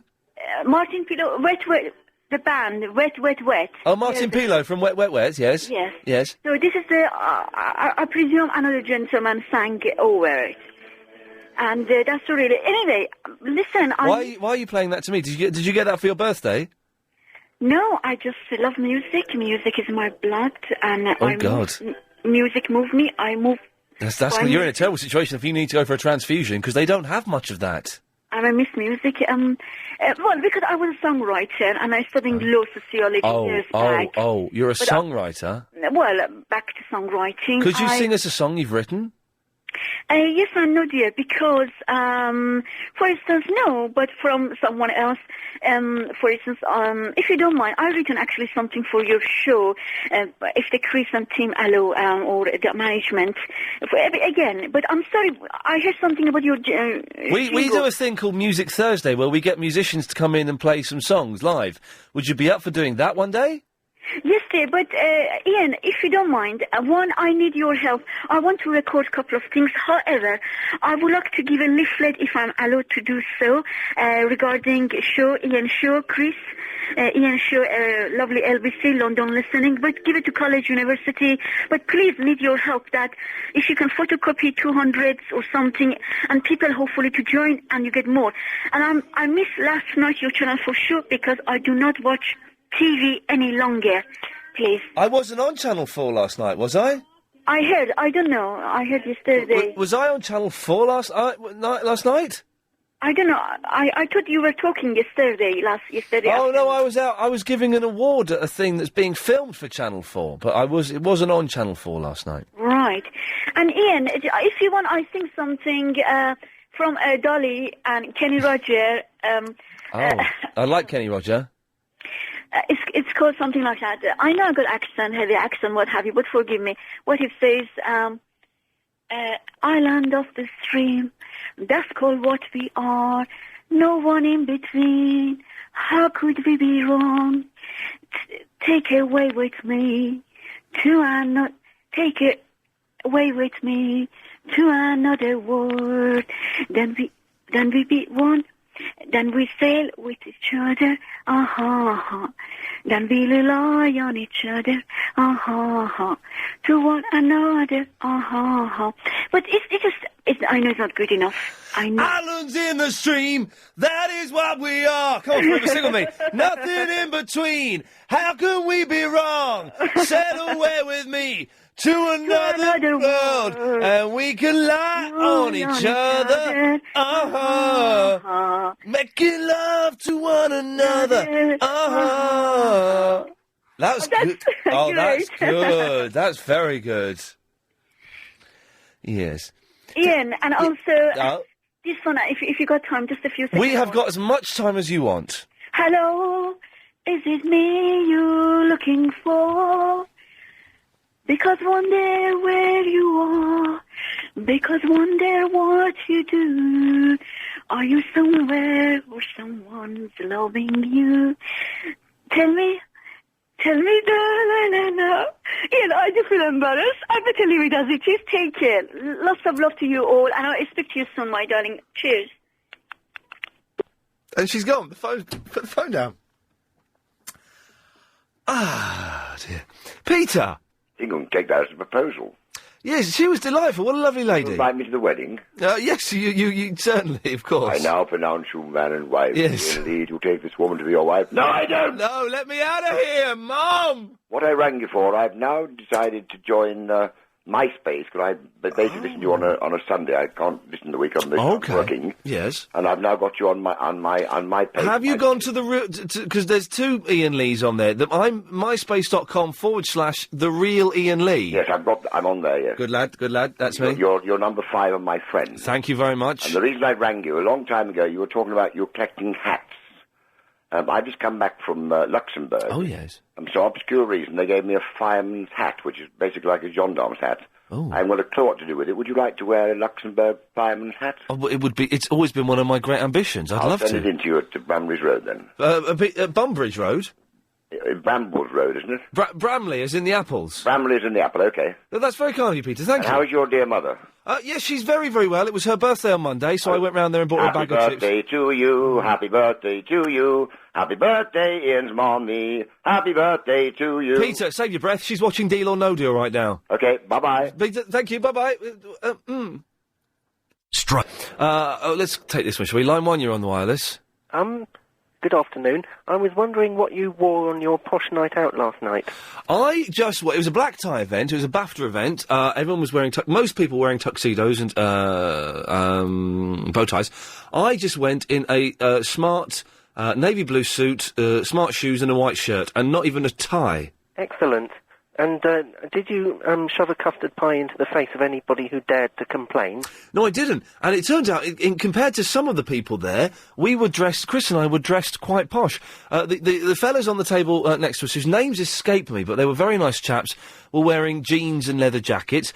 Dave Berry, who is not the singer from the 60s who sang Little Things That You Do, he's in fact a young television presenter, was dressed like a homeless. Excellent. So Chris and I did all right. I went out on a date with gorgeous Gabriel last night. All right, how did that go? It was exciting, except I was in the back row, but it was still very good. What does that mean? Well, I was in the back row of the studio audience. Of Gabriel who? Gabriel Thompson. Who's that? He's the actor who plays the part of Michael on My Family. In other words, I went to see a recording of an episode of My Family. Oh, I see how that works. Yes. I haven't seen My Family. Is that still going? Yes, some people think it's it's a bit weird sometimes because it does have some slightly surreal plot lines occasionally, but it's very well worth watching because Gabriel's in it. But was it funny last night, or were you just there, for the perv up? Well, both. Yes. Unfortunately, he was only in 2 scenes in the episode that we watched yesterday. Yeah, disappointing. Eric Sykes was in it. Oh, right, yes. Although he wasn't actually in the audience. He wasn't actually in the studio. Pre-recorded. He was in one of the pre-recorded bits that we laughed over. Okay. And did people actually laugh, or... yes. And was there someone there when... Right, now, when I raise my arms... Wanamaker. Sorry? Especially Zoe Wanamaker. She cracked up a lot in She's attractive in a really unattractive way. I think she's quite pretty. She was corpsing a bit. Yeah. Not in the literal sense of actually decomposing, but no. In the sense of laughing in the middle of scenes when it was getting funny and she couldn't... I met someone today who claims to be the Pradeep man. Oh. But he wouldn't do a Pradeep for me. Well, I've had a few emails from someone who claims to be the Pradeep This is what happened. I probably haven't got time to say this now, but the awards last night were hosted by Vernon Kay. Have you seen him? Oh, you mean the bloke who was on Big Brother, pretending to be a normal? Well, yes, he looked like him, yes. And he announced everyone that was coming on stage to present an award, and when he announced me, he went, ladies and gentlemen, here he is, Iain Lee. Pradeep. He Pradeeped me out onto the stage. Well done, him. And it may well be on television, so Pradeep could soon be televised. Oh, which award ceremony was this? It was the BAFTA Computer Game Awards. Oh, I doubt if that would be on BBC One. No, it's probably going to be on. It's going to be on E4 and Channel 4, but they may cut my bit out as they often do in those things. Even though I got 2 big laughs. They wouldn't dare to cut you out. Well, they cut me out of their schedule for 3 years. Okay, there we go. Thanks, John. 0870 90 90 973. Ian at lbc.co.uk. More of your calls after the latest LBC 97.3 news. Hey, yo! Ruga, indeed. 0870 90 90 973 is the phone number if you want to take part. We talked about ponytails. We've mentioned people putting on posh voices. And Chris can't do it, which is kind of embarrassing. Mark is in the Mile End. Oh. Mark? Mark? Mark? Well, let's play some music while we wait for Mark. Island of the stream, that's called what we are. No one in between. How could we be wrong? Take it away with me. Take it away with me to another world. Then we Then we be one. Then we sail with each other. Then we rely on each other. To one another. Mark! No, he's gone. Danny! Ian, Mark wasn't there. The Mark's gone. How you doing, E? Ian, sorry. The next time you call in and do that, I'm going to cut you off, all right? You wouldn't do that. I'm one of your biggest fans. That's irrelevant. All right. Next time you call in and call me E, I'm cutting you off. Okay. Okay. I've learnt my lesson. We'll find out, won't we? Okay. Just a quickie, right? What are you involved in next, D? Because obviously you got your fans love you, man.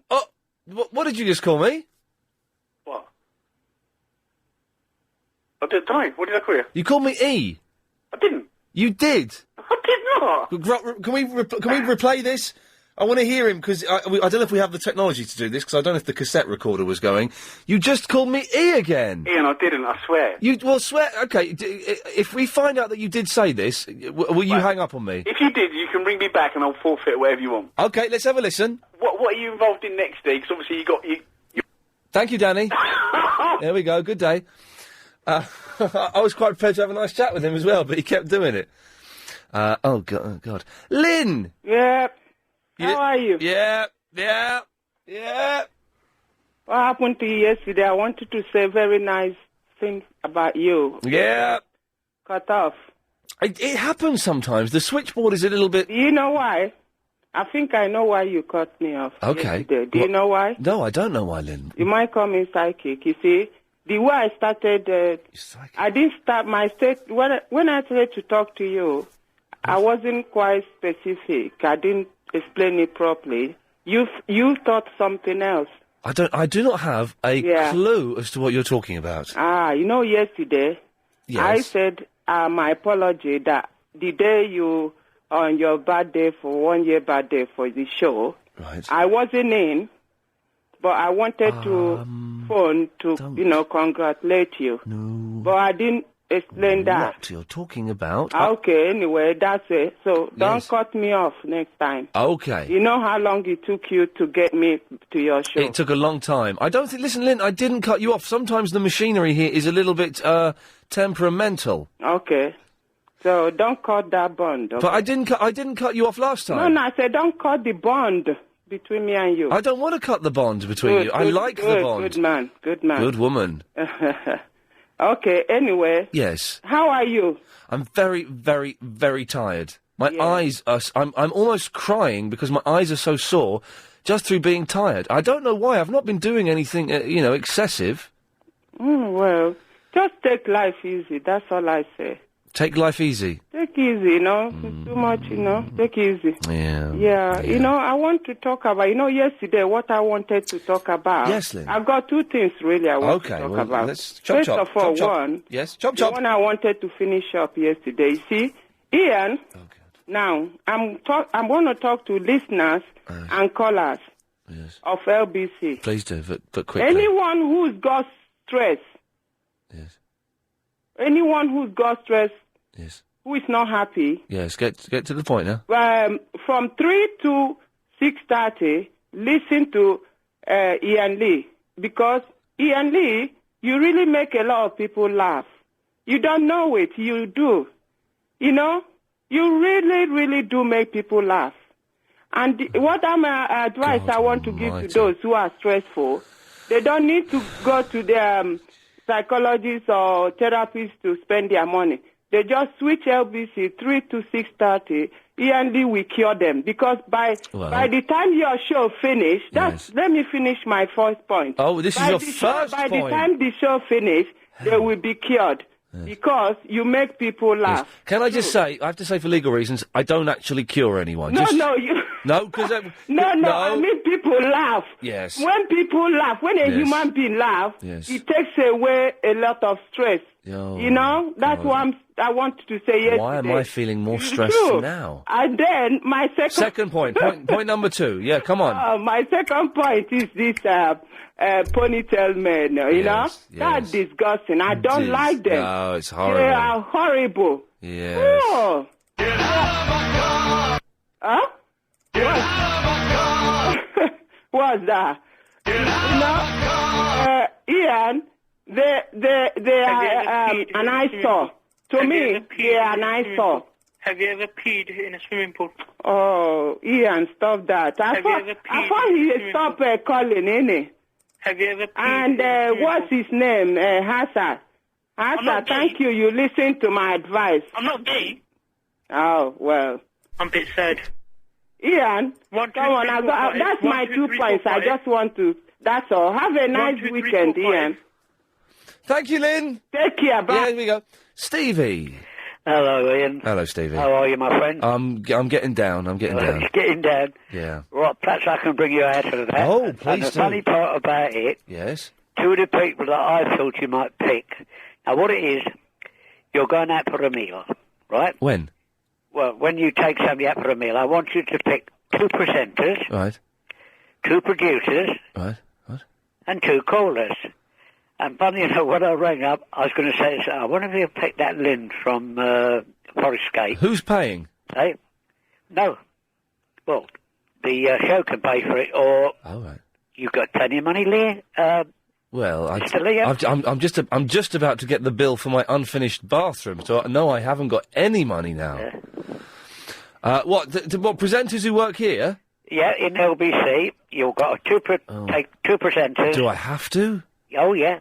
I should imagine top of the bill would be Clive Bull, wouldn't it? I'd take Clive Bull, and I would take Becky Walsh. Yep. Now, what about the producers? I would... what producers would I take? I'd take Lucy, who produces The Psychic Show, because she's delightful. Uh-huh. And I'd take Crazy Bob from Clive's show, because he's a nice lad as well. Oh, that's nice. Yeah. I'll make it short and sweet. Thank you very much, Ian. Which 2 presenters would you go out for dinner with? Probably you and Clive Bull. Yes. Definitely. Well, Stevie, listen, thank you for that. That's all right, my friend. Good lad, there we go, nice one. 0870 90 90 973. I didn't say what 2 listeners... Chris, if you had to take 2 listeners out for dinner with you, 2 callers, who would you take out? We've only got one. What, 1 caller? What are you saying? That's insane. I'd take Fariba, and I would probably take B out for... We've not heard from B. I tell you what, we've not heard from B recently. We've not heard from Verinda recently. Maybe they're getting bored of us. I don't know. There you go. Anyway, 0870 90 90 973 is the telephone number. Coming up in a little bit, we've got the 5:38 Daily Correspondent Update. Should have a lot of correspondence today. And you can email in ian@lbc.co.uk. More of your calls after some of this. Do you need money today? Oh, yes, please. 0870 90 90 973 is the phone number. Martin. Yes, you've got me. Excellent. I consider myself very lucky. And so you should, sir. Yeah. I've been told to phone in to defend men with ponytails. Who's told you to phone in? It was actually my friend's wife and his daughter. Oh, blimey, hell's teeth. Okay, yes. Well, I'm defending it. They're fantastic. They suit me. Well, it suits me. How old are you, Martin? I'm 33. Okay, so you're the same age as me. How long is your ponytail? About a foot. 10 inches to a foot. But don't you think it's a lazy hairstyle? No, it takes ages to manage. But it takes ages to manage, but it doesn't look any good. That, sir, is a matter of opinion. Suppose it also, it's dangerous. It's dangerous to have a ponytail. How so? Oh, hang on a minute. You walk round a corner late at night and there are 2 muggers armed with knives. Now, the sensible thing to do in that situation, which I would do, I'm not ashamed to do it, is because I do know karate and kung fu, but I don't want to use it because I could kill a man again. So what I would do is I would turn and run. Okay? They'd reach out to try and grab me. Oh, they've missed me. He's gone. They'd grab your ponytail, pull you back, kick the cack out of you, and get your wallet and your iPod. Well, I'm a hermit. I'll become a hermit from now on. Well, but it has practical uses. Oh, here we go. What's the practicality of having a ponytail? Obviously, during the day I'm having a ponytail, but in the evening, especially in the boudoir, the hair comes out of the ponytail. Yeah. And, it's a thigh tickler for my girlfriend. Oh, you are sick. So you're what? You dangle your head over your girlfriend's thigh and go, whoa. No, not necessarily. Not necessarily the dangling. Oh, I see what you. Oh God, I see. I've got to cut you off. 'Cause I've just worked out what you're alluding to. Shame on you. That's why people with long hair are perverts. You know, filthy perverts, aren't they, Erica? Hello, Ian. Hello, Erica. Oh God, you know your show is absolutely unique. Thank you. Yes. Absolutely unique.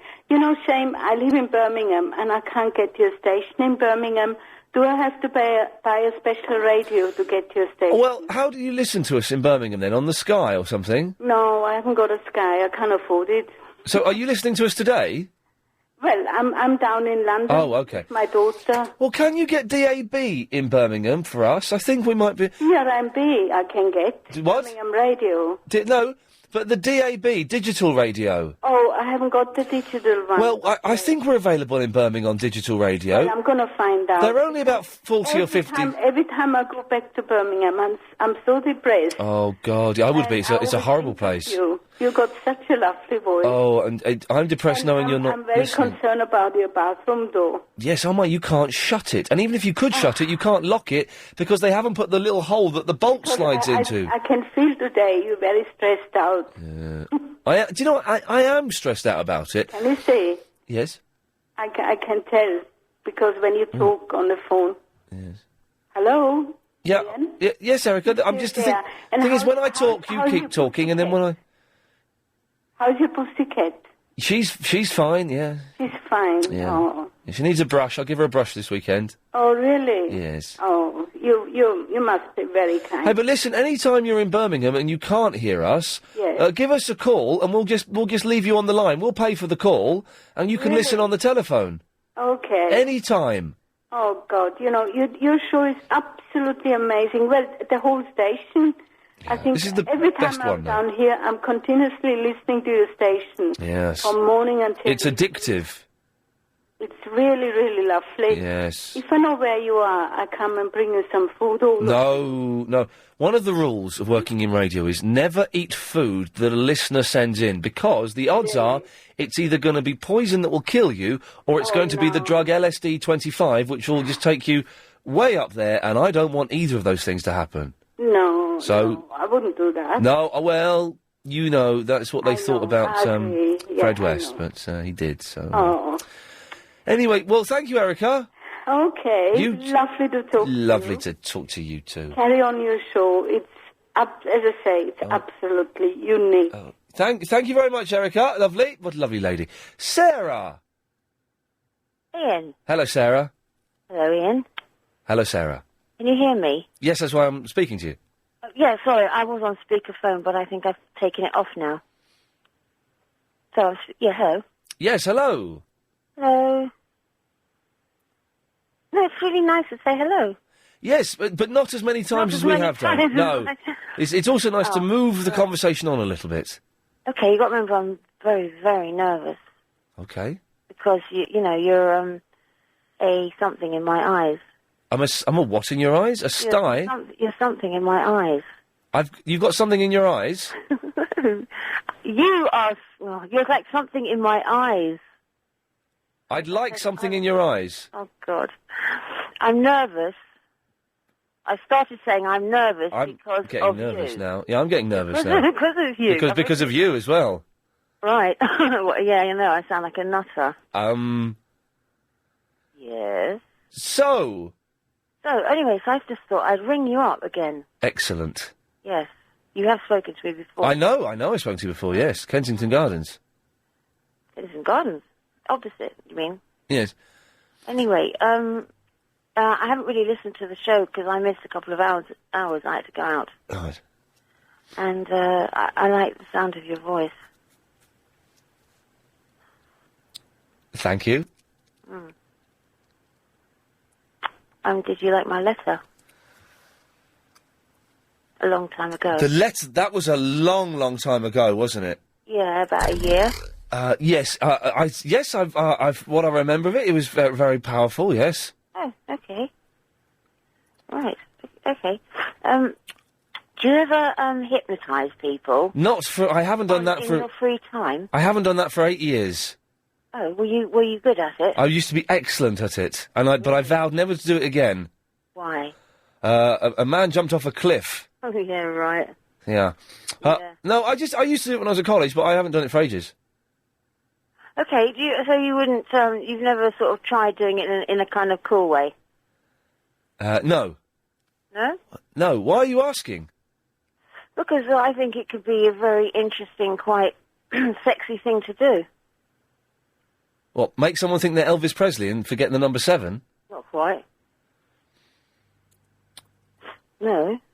No, not that kind of... That's not sexy. No. No. Are you, laughing? No.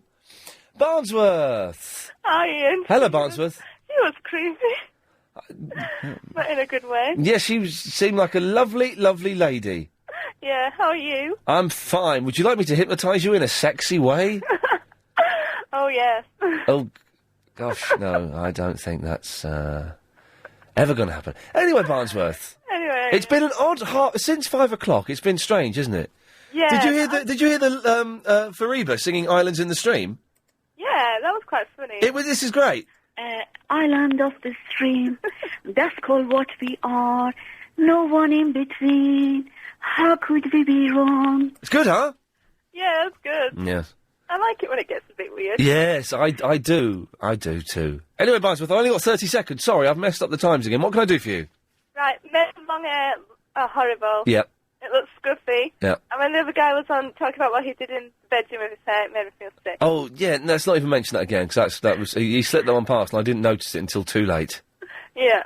Can you, very quickly, Barnsworth, do a posh voice for me? Oh, hello. Yeah, that was rubbish, wasn't it? Yeah. Thank you. I don't think Northerners can do posh voices at all. I don't think it's genetically within their programming to be able to pull off such a feat, whereas some Southerners find it quite easy. If you've just missed... Wanda, we've only got 30 seconds. Would you like to give us, and by us I mean myself and the listener, a little tease as to what your phone call is going to be about? Take me down to the paradise city where the grass is green and the girls are pretty. Take me home. Okay. Wow. That was unexpected. But her line is still up, which is interesting. Well, we'll see if that stays there after the news, and we'll bring her line up, and she will never be cut off. 0870 9090 973. The 5:38 Daily Correspondent update is on its way after the latest LBC news. OK, the 5:38 Daily Correspondent update coming up soon. At 6 o'clock, it's Triple M. 30 minutes of your calls going straight to air. And don't forget, on a Sunday night... we do 3 hours of your calls going straight to air, 10 till 1. Just me and Chris in the studio, Lady Alex behind the glass, and it's kind of all right. And I should remind you to go to the LBC website, lbc.co.uk, where you can subscribe to the premium podcast and hear recordings of the Triple M show and of this show, and I think the last week's Triple M show. Oh, and I've updated my page, don't forget. Yeah, I'm talking about the podcast and stuff, Chris? Yeah, but I've updated my page, but don't worry about it. Yeah, but you said you updated it yesterday, so... Fine. I don't know why you'd want to go there. And I've been told we're kind of having a competition with Nick Ferrari's team to see whose page gets the most hits. Now, apparently, Agent Chris's page has had more hits than Nick Ferrari's page in the last month, which is incredible. So, just to even things out, you can find out about Nick Ferrari, and also, one of the things he has on his page is his 9/11 special. So, there we go. 0870 9090 973. John is in the Gravesend. Hello. Hello, is that Ian? Yes, it is. Hello, it's John. I know. You wanted to know about a posh voice? Yes. Well, hello, how are you? How are you doing? Is that it? No. I just wondered, have you got a relative at all? I have got a relative, yes. Mr. Lee, does he have fangs at all? Now, you're speaking, of course, of Christopher Lee, a.k.a. Dracula, a.k.a. Scaramanga. Ah, you're right, yeah. Yes. But you don't. Say it in a sentence. He's such a good person. Do you come from Transylvania at all? Right, I'm going to cut you off, John. Oh, please. There we go. Because you were weird. I don't know what was going on there. Katya! Hello, how are you? Well, I've had lots of dirty emails about you today. Why? Let me see if I can find one. Hang on a second. No, don't do that. No, I'm going to No. find them. Yes. Where are they? Oh.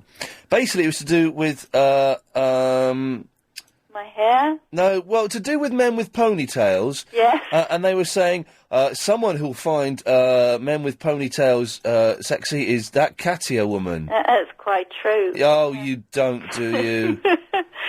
Yes, I do. Oh, I can't find them now. Ian, see if you can get the Stones or maybe McCartney in for Music Thursday. Well, that's certainly worth a try. Right? Yeah, we could have a go, couldn't we? You could. Yeah. No, I can't find it. Right, what do you want? Well, you've blown it away because obviously you can't see my name, but I'm doing a posh accent just right now, so... When? Now.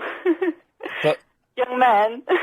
Yeah, but hang on, so your posh voice is you saying young man in exactly the same voice you speak in normally? No. I've got a poem for you. Okay, can you do a posh... What's the difference in Belgium? Hang on, what do they speak in Belgium? French? Flemish? French, and we speak German and Flemish. No one really speaks Flemish, do they? Yeah, a lot of them, well, like 50% of the Do population. people get upset if you speak French over there, though, don't they? Well, you're kidding me. Lots of the Walloons, they speak French and only French. Oh, the Walloons.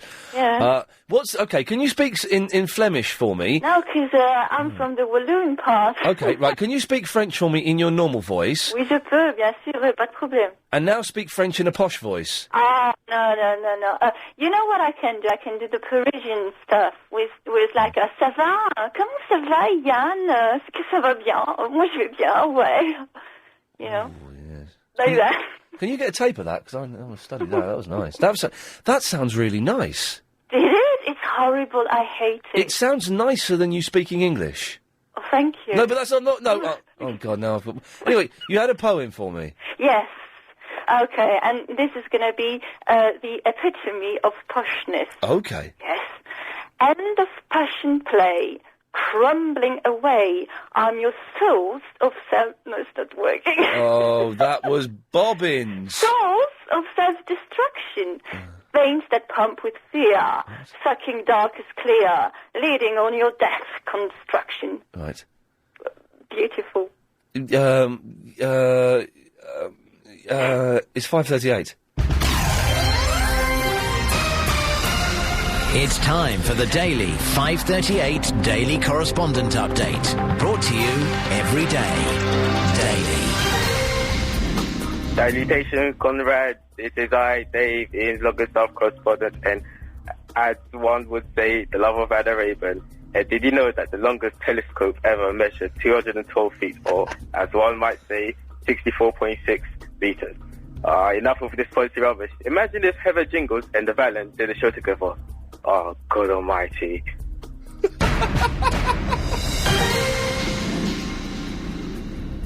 Hi, I'm Annabelle from the Woodford, the Supercars and Kids Uber veteran correspondent, and here is my update.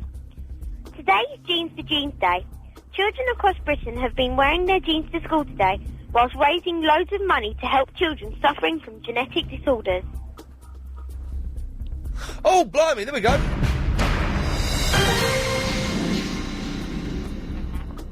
Pradeep, London. This is Kev from the Windsor, the WWE Uber correspondent, and here is my update. After heavily criticising the internet with various false... Thanks very much for that. I was sorry, I was distracted during I wasn't really listening to the correspondence because I'm watching Sky News and trying to work out if a woman on there is attractive or not. And I think she is attractive. But I couldn't quite work it out because the telly's at a funny angle. Terry's in the Morden. Hello, Ian. Hello. I'm ringing up to remind you. Yesterday you said you would do today's show and not introduce people from where they were. Oh, hell's teeth on a stick! You're correct. Yes, Terry. Oh, I know. Do you know what that is? That's bad production. My producer, Adrian Crisp, should have reminded me about that, but he's so busy doing whatever... I tell you what he was busy doing before the show. He spent an hour setting up an eBay account. You're joking. It's a bit late in the day for that, isn't it? I swear to God, he spent an hour setting up an eBay account, and that's why all of the ideas that we had for the show haven't been used today. Or on for sale on eBay. Yeah. Yeah. I wonder if you could sell ideas for the show. Maybe there's something in that. Because I have got 4 sheets of ideas for the show. Let me read some of these out. These are some of the ideas for the show we've got that we haven't used yet. We've got a list of property shows, and which one do you keep? Being locked out of your locker, North London congestion charge, snooker clubs, spelling the phonetically, bear whisperer, kids table, weapons behind the counter, swearing on the 9/11 documentary, people who job share are lazy, women doing men's jobs, superloos, 2 cars in a speed trap, a guy having a fast watch, out bill splitters, sick in washing up bowls, beware of the dog, are gay people better dancers, pubs that are like living rooms, sidelights into headlights, smokers who don't extinguish fags.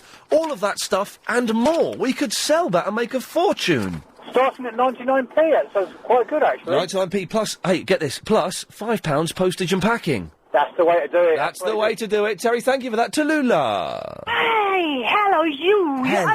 Hello, Tallulah. You Yes. struggling quite well there. I have to say, you're struggling along like a little soldier. Yes, because I'm tired. I know. I am so tired. I'm going to go to bed about 9 o'clock. I've got stuff to do tonight. I was going to go somewhere, and I need to go to Tesco because I've got no food in. But you know what? Tough. I'm going to go to bed. I'm going to get up at 8. I'm going to go to the gym. And then tomorrow I'm going to tidy my flat. You know what? I wish you all the best, but I'm a Thank you. bit worried. Why is that? I've seen a clip of you Right. being in a kind where I say, this guy needs anger management. You've been... What clip is that you've seen? What are you talking about? Someone in like a chain letter. Right. Where's she gone? Did you just cut her off, Chris, or...? Just move on to the next call. She was talking about a clip or something. I don't know what she was talking about. She was bonkers. It's not a very nice way to speak about Tallulah. Regular caller. Kev's in the Windsor. Hello, Kev. Ian, I'd like to resign from my correspondent position, if that's possible, please. I'm not... I cannot allow that. I appreciate, Ian, that I muffed up on Wednesday's show. Right. And Agent Chris messed up yesterday. Yeah. And then I got through one paragraph of my update this evening. All right, and then what happened? Working, is it, Ian? So my update's no good. No, listen, the thing is, that may have been my fault, because I was looking at a woman on Sky News, and from the angle of the television in the next studio, I couldn't work out if she was attractive or not, so I wasn't really paying attention to anyone's updates. Well, then, fair comment. I actually put forward my hairdressing appointment this afternoon for you, Ian. Oh, blimey. I had long hair as well, and I've had it all chopped off this afternoon. Give it a try again next week, Kev. I'm away next week. I'm on holiday for a week. Oh, blimey. Driving up a narrow country lane. Oh, Alex is in Paris. Ian, good afternoon to you, my friend. Hello, Alex. How are you? Do you know what? I'm fine. I tell you something I did last night, which I haven't done since, I don't know, March or something, is I remembered I can put my heating on a timer, so I set the heating to go on 30 minutes before I got up. The bedroom was warm. I went to the bathroom. The bathroom was warm. So everything was warm. Although it did wake me up because for some reason I hadn't bled the radiators properly, so it all made a lot of noise. But I got up to a warm flat this morning. That is nice. I'm glad for that. Yes. We also have to put the heating on here because it's getting a little bit cold. It's getting chilly, isn't it? Thank you. I am worse. I am worse now than 10 minutes ago. Why are you worse? Because I hear your caller, I can't remember his name, but he wants to resign the correspondent. This is Kev from Windsor, yes. Because he make a bad broadcast, and yesterday I am understanding the broadcast I make is very bad. You don't understand, so yes. I'm wondering all day long here if I have to resign or not. No one's allowed to resign from their position as correspondent. They can only be fired. Okay, then I wait for your firing. Well, you're not going to get fired. Okay. Apart from not understanding what you said yesterday, it was an excellent update. Well, you make me a little bit more happy for the coming weekend. You have a good weekend. You enjoy yourself. And I speak to you next week. Thank you, Alex. Good lad. Bob. Ian, I called because I tried yesterday and missed you. You mentioned XTC. And I was just wondering if if you had that first album. I think it was the first album they ever did. Hello? Ooh, senses working overtime. No, it was. Well, it must have been the. What's the album called? Because the one I had was Drums and Wires. Drums and Wires. I don't think Drums and Wires was the first one. Wasn't the first one Go? Honestly, I don't know, but I got into them when I saw that Nigel single. Yes, Making Plans for Nigel, yes. And then I bought the album, and there is an utterly brilliant track on the album called Complicated Games. Are you familiar with that? I can't think of it off the top of my head, but yes, Okay. I will know Brilliant it. track. Also, can I mention Talk Talk, who were of similar era to XTC? Oh, Talk were rubbish. Oh, you didn't like Talk Talk? That's a bit of a pity, it's all that silly kind of jazzy 80s jazz noodlings. No. They were good. I saw them in concert at Milton Keynes Bowl. They were supporting Genesis, and they were top.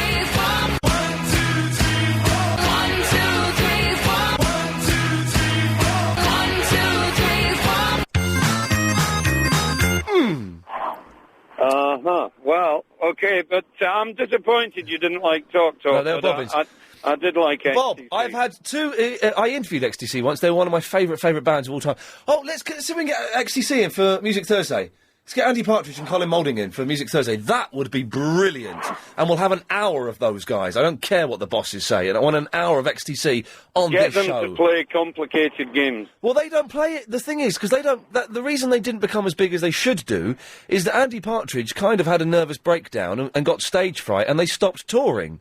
Oh dear. He got stage fright and can't play live. Oh, that's a pity. Yeah, it's a great If he played in the studio, could he not do that? Because there'd be no pressure there. He might be able to. I think it's just audiences that he struggles with. But Complicated Games would be quite tough to do in a small studio, because it's very electric, of course. Well, yes, they would do it on an acoustic. But never mind. Never mind. I just appreciate your taste, Ian. Oh, Chris, let's get them in. I interviewed them once on XFM, and then the interview. I was away, and they were supposed to play the interview out, and they muffed it up and didn't play the interview out.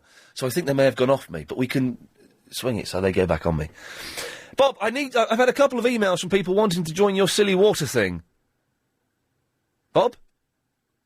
Bob's gone. I was talking to him. He's got the time it takes for, oh, he's gone.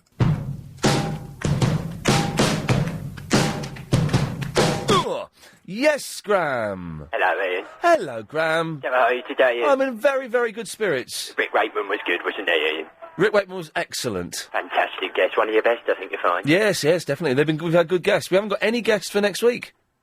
Oh, really, Ian? Yeah, we're going to try and get XTC, though. Oh, really, Ian? Yes. Ian, I'm sure you're being a Beatles fan, you are, aren't you, Ian? Yes, Revolver's excellent. There's been a lot of reissues recently, isn't there, Ian? Right. A lot of buzz around the Beatles again, Ian. I was wondering if you've caught the DVD, The Spirit of John Lennon.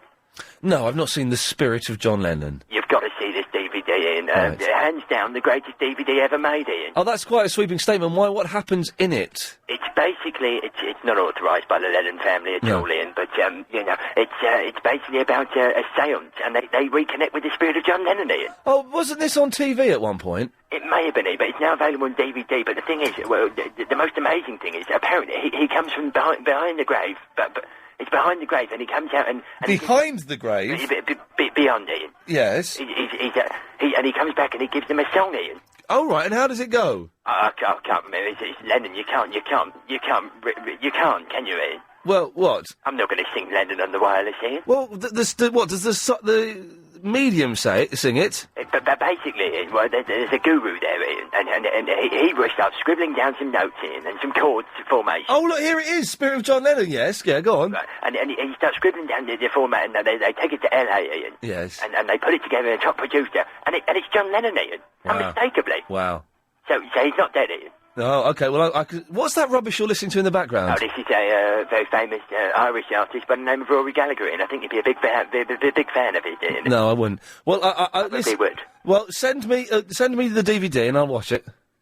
Send you the DVD? And I'll watch it. I'm going to send you the DVD. Send me the DVD and I'll watch it. So, let me get this straight, and you want me to pop down to HMV, buy you a DVD and then send it on to you? Or send me your copy, yeah. Not a Ian. Oh dear, that's very rude, isn't it? Yes, Morel. Ian, hiya. Hello. Hi, I had a really strange experience on a bus. Oh, yeah, go ahead. Okay.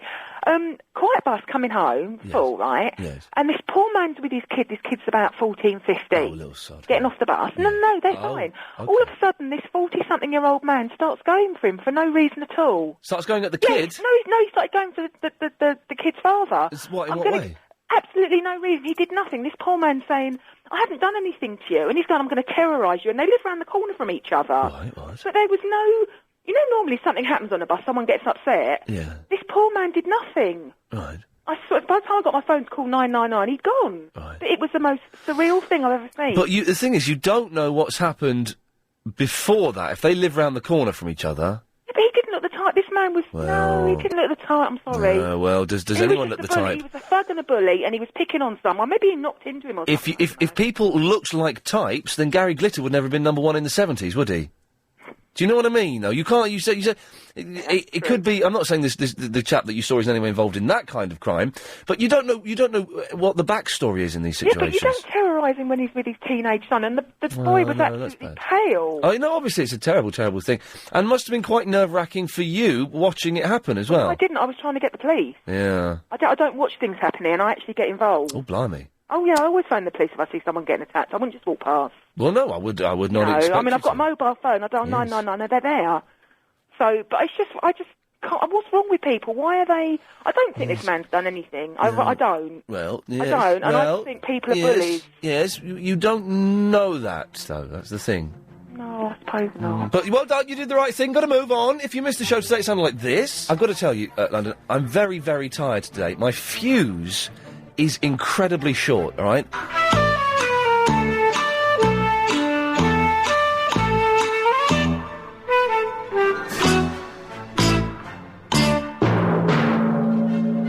How dare you keep me waiting? Don't you know who I am? If you would like a boxing match, I'm quite happy to take you on. I'm disabled. I can't box. No, not you, dear. Oh, Heather, you want to box a disabled woman, do you? Shame on you. Shame on you. We had an electronic cow whose udders went up and down. Oh, hello. This is... I'm just inquiring about who's on air at the moment. Could you please tell me the name of the gentleman? Thank you. Island of the stream, that's called what we are. No one in between. How could we be wrong? Because wonder where you are. Because wonder what you do. Are you somewhere where someone's loving you? Take me down to the paradise city where the grass is green and the girls are pretty. Take me home. Oh, blimey, she slammed the phone down. There we go. Triple M coming up next. 0870 90 90 973. How does it work? I hear you cry. Well, basically, Chris doesn't do anything for the next 30 minutes. You pick up the phone, you dial that number, and you could come straight to air. I've got 10 lines in front of me. 3 are ringing now. Let's try this one. Line 2, you're on the air. Ian. Yes. Blueberry or blueberry or chocolate muffins? What is the best? Chocolate. Oh, good man. Thank you. There we go. It's as simple as that. If you want to find out about muffins, or just want to mess around, as long as you don't swear or libel anyone, you're more than welcome to come on after the LBC 97.3 news. Yes, it is 0870 90 90 973 is the phone number. Straight to air, 7-second delay. So don't swear, don't be libelous, because I can stop that being broadcast. And I can stop you from calling in again. So, don't do it. I can already see one person dialing in who will not get on the air because they have sworn in the past. So we won't be having that. Let's try line 2. Line 2, you're on the wireless. Yo, yeah, bro, what's happening? Hey, is that dude? Yeah, man. Hey, dude, you're sounding a little bit perky today. Oh, man, I mean, well, doctor put me on Valium, man. Oh, really? So that's had the opposite effect it has on most people, and it's perked you up. No, everything's just moving so slowly. Okay, but you're moving quite fast through it. Yeah, pretty much. Okay, nice one. What can I do for you, dude? But upset. For some reason, your show just doesn't make much sense today. No, it hasn't made much sense, has it? Now, you know, usually it's I grasp the sense of your show. Yeah. But, man, it's just not the same. I can't understand it. No. It doesn't make much sense, you know. It's very riveting usually, and I don't know. It's lost some characteristic. I don't know. It's lost some of the characteristics, hasn't it? It's lost the kind of thing that you'd recognise it for automatically today. It just sounds really different today, almost as if I can't pull it off anymore. I don't know, mate. Could be me. It could be you, couldn't it, dude? Anyway, this Yeah. stuff doesn't work. No. That was interesting, wasn't it? Dude sounded a bit different. Line 9, you're on the wireless. Good evening, this is Pitcher Farrell with baseball news. In playoff game action, it's one game each for the Yankees and the Tigers. Oakland lead by 2 over Minnesota. St. Louis lead by 2 over San Diego. And the Mets lead by 2 over the Dodgers. More news on Sunday night. Pass it on. Glad to hear you're not dead. Just thought we'd get that in there. Line 10, you're on the wireless. Morning. Yeah, hello, can I speak to Ian? You're speaking to him. Yeah, you're right, Ian, man. I'm so stoned. Okay, well, that's very, very naughty, isn't it? Very naughty indeed. Line 4, you're on the wireless. Hi, Ian. Charlie Wolf here, boy. Hello, Charlie Wolf. Ian, I've got a new member for the posse. We're going to take you down. Oh, God, who's in it now? I've got Mike Stickin. Yeah. I've got Ginger Mike Perry. Yeah. I've got Mike Mendoza. Yeah. I've got Alan Big Brazil Nuts. By the way, Mike Mendoza fears me. Okay, I've got Alan Big Brazil Nuts. Yes. I've got Keith Arthur the Fisherman. He's got a big rod. Yes. And I've also got a new member, the Moose, the newsreader. Oh, the newsreader that tells every... Tells the really stupid jokes, Ian, and it's pointless. This is on Talk Sport. At the end of every news bulletin this idiot does, he tells a joke. But, Ian, it's boring and it's pointless. It certainly is, Charlie Wolf. Ian, do you know where we're going to take you to? Is it to Chinatown? We're going to take you down to Chinatown, boy. I thought it might be, yes. Goodbye, Ian. Goodbye, Charlie Wolf. Wow, he's an angry man. Yes, line 5. Yes, that's you. Is it me? Yes, you're on the air. You're Ian Lee, using Mr. Sheen. When you like to clean, are you listening? I have seen your face on a MySpace, and your builders were rubbish. Aha. Go for lunch in Muswell Hill. Aha. Okay, bye. Bye, thanks very much for that. Oh, I was going to take that one, never mind. Have we been sent some more cheese, Chris? The other day. Oh, man, the other day. I went downstairs, Wednesday night, I went downstairs to reception to go home after work. And I've been sent a big bag of cheeses from some shop that wants me to promote them, but I'm not going to. Big bag of cheeses, but it was really embarrassing. We're in the same building as Heart 106.2, where Jamie Theakston does the breakfast show. A woman obviously thought I was Jamie Theakston. She came down and she went, "Hey, what are you still doing here? You're a morning guy." And I was so embarrassed, instead of going to my car, I ran upstairs, to almost crying. And then when I went back down, she was still there. She thought I was Theco. Line 5, you're on the wireless.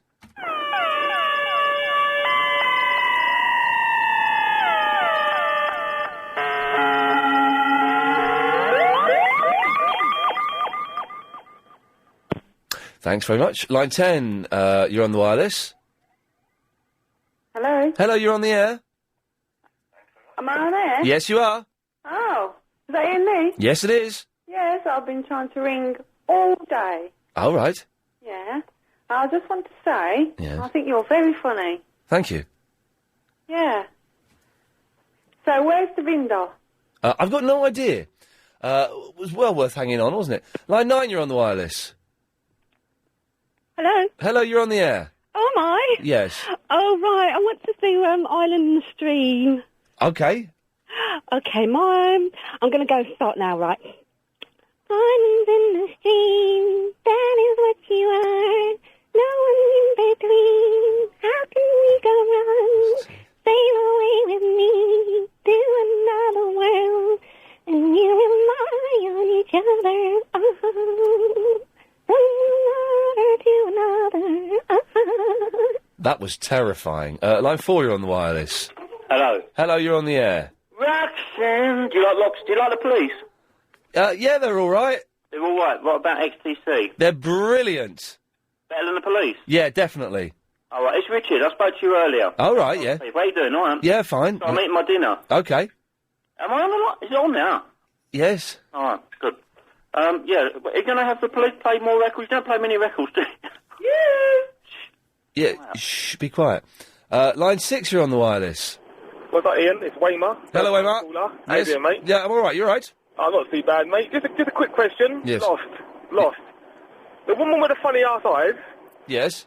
Who is she? You said she was in it before. It's bugging me. I can't remember. Well, are we talking about Series 3 or Series 2? Series 2. Okay, the one that gives Desmond the boat? That's correct, She's Libby. She's the one that gets shot by Michael. Oh, yes. Thank you, my friend. And you know who the other guy down the hatch is with Desmond, don't you? Yeah, what guy are you talking about? The guy down the hatch with Desmond, before everyone turns up. Oh, yeah, I clocked that one. He's the guy. Yes. Come on. Yes. Come on. Sorry, He's the guy that made Saeed do all the torturing. The guy. Yes. Okay. We'll take that as a yes. Line 4. Oh no, you're not. Line 4. You're on the wireless. Ian. Yes. I've got that. I know where the window is. Yes. It's in the wall. Okay. Oh, I don't know what's going on. Line 2. Oh, is that me? Yes. Oh, it's MC £5 on the door before 10, more thereafter. Excellent. Any more of that Russian programme you were narrating coming on again soon? Oh, what was that? Extreme Russia? No, I only did. I think I did 7 of them, and that was it, or something. Maybe more, actually. That's right. That was good. It was all right. It was one of those clip shows of Russians being crazy and drunk. You know. I was feeling your work there. It was good. Thank you, very, very much. Let's try this one. Line 7. Line 7. You're on the wireless.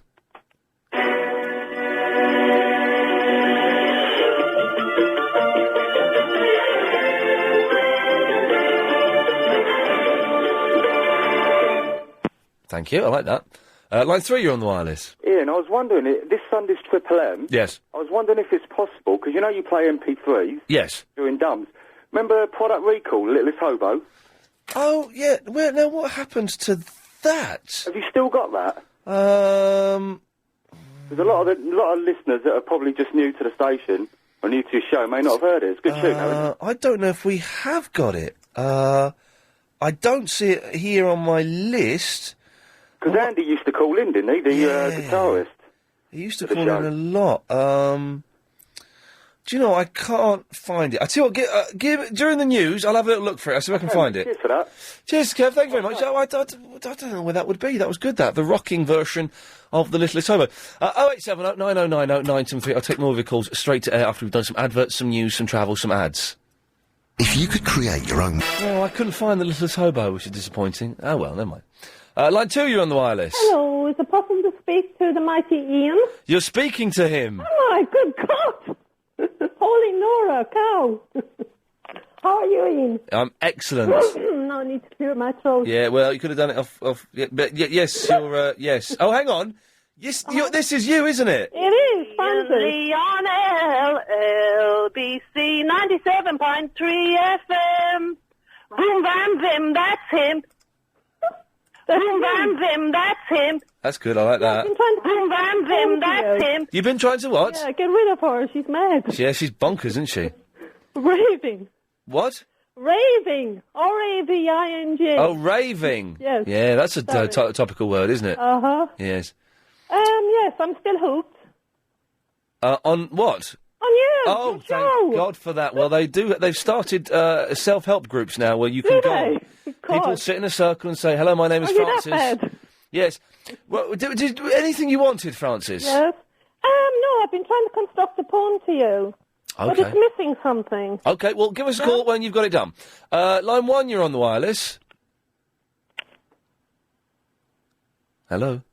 Hello? Hello, you're on the air. Hi, Ian, how are you? All right? Yes, fine, thank you. Hey, Ian? Yes. What are your thoughts about religion? Wow. What are my thoughts about religion? Do you think we ought to have a religion, or do you think it's a load of rubbish? Well, hey, listen, I don't believe in it, but people can believe... Are we having this discussion at 6:20 on a Friday? That's what it says in the Holy Quran. It says people who say that it's just ancient fables. Yes. Going to go to hell. No. People who say what? Oh, my God, we're talking about the Quran at 6:20. You claim it's ancient fables and stuff. Yes. Listen, whatever anyone wants to believe, it's fine as long as they don't hurt people. That's kind of groovy and cool, isn't it? Mm-hmm. You don't sound convinced by that. Oh, I'm a bit unsure. Oh, you're unsure about what? Just this whole thing. It's really... What whole thing? Religion. But But which religion in particular? Well, all of them claim to be the truth, don't they? Yeah. It's a bit hard to know which one's true out of all of them, really. Which one do you think is true? Well, I'm unsure, aren't I? I don't know. Are you? Mm-hmm. Do any of them have to be true, and maybe they're all true? Isn't that a contradiction? No. Oh, I think it is. Yeah. But no, it's not a contradiction, so I'm offering those as two options. I'm not saying those are both fact. I'm saying that maybe none of them are true, maybe all of them are true. They can all be right to a certain extent, can't they? They can all be wrong. What, you mean promoting goodness and stuff? I'm bored of that already. Wow, that was a whole minute of just dullness. Just really dull. Line 8, you're on the wireless. Just remember, this is business, not pleasure. You're about as much fun as a divorce. Okay, I couldn't quite hear that. Line 10, you're on the wireless. When the Himalayan peasant meets the he-bear in his pride, he shouts to scare the monster, who will often turn aside. But the she-bear thus accosted rends the peasant tooth and nail, for the female of the species is more deadly than the male, you know? Yes. Thank you. Line 3, you're on the wireless. Ian, how you doing, mate? Yep. Good stuff. Jerry from Leytonstone. Lovely. Yeah. Just phoning up, missed you all week, because I've been with a driver Oh, yeah. who refuses to listen to he said it's a load of cack. What, the show? No, your show in particular. So what has he been What has he been listening to instead? He listens. Can I say the name? Yeah, go on. Virgin. Oh, Virgin. Was that Collins fella, is it? Or He something? likes a bit of air guitar. He's better I tell you what, the fella on Virgin is better than Lucio, who's on Capital, who is the biggest I challenge Lucio to a bare-knuckle punch-up at the back of Tesco's, or any other leading supermarket, and then we'll see who's better. Yes, Lucio may have 1,000,000 times more listeners than me, but he ain't got it. Can I watch the fight at Tesco? Yeah, no, we'll probably charge for it. Maybe. I'll pay. Yeah, maybe do like a podcast or something, innit? Line 5, you're on the wireless. Snake, is that you? Yes.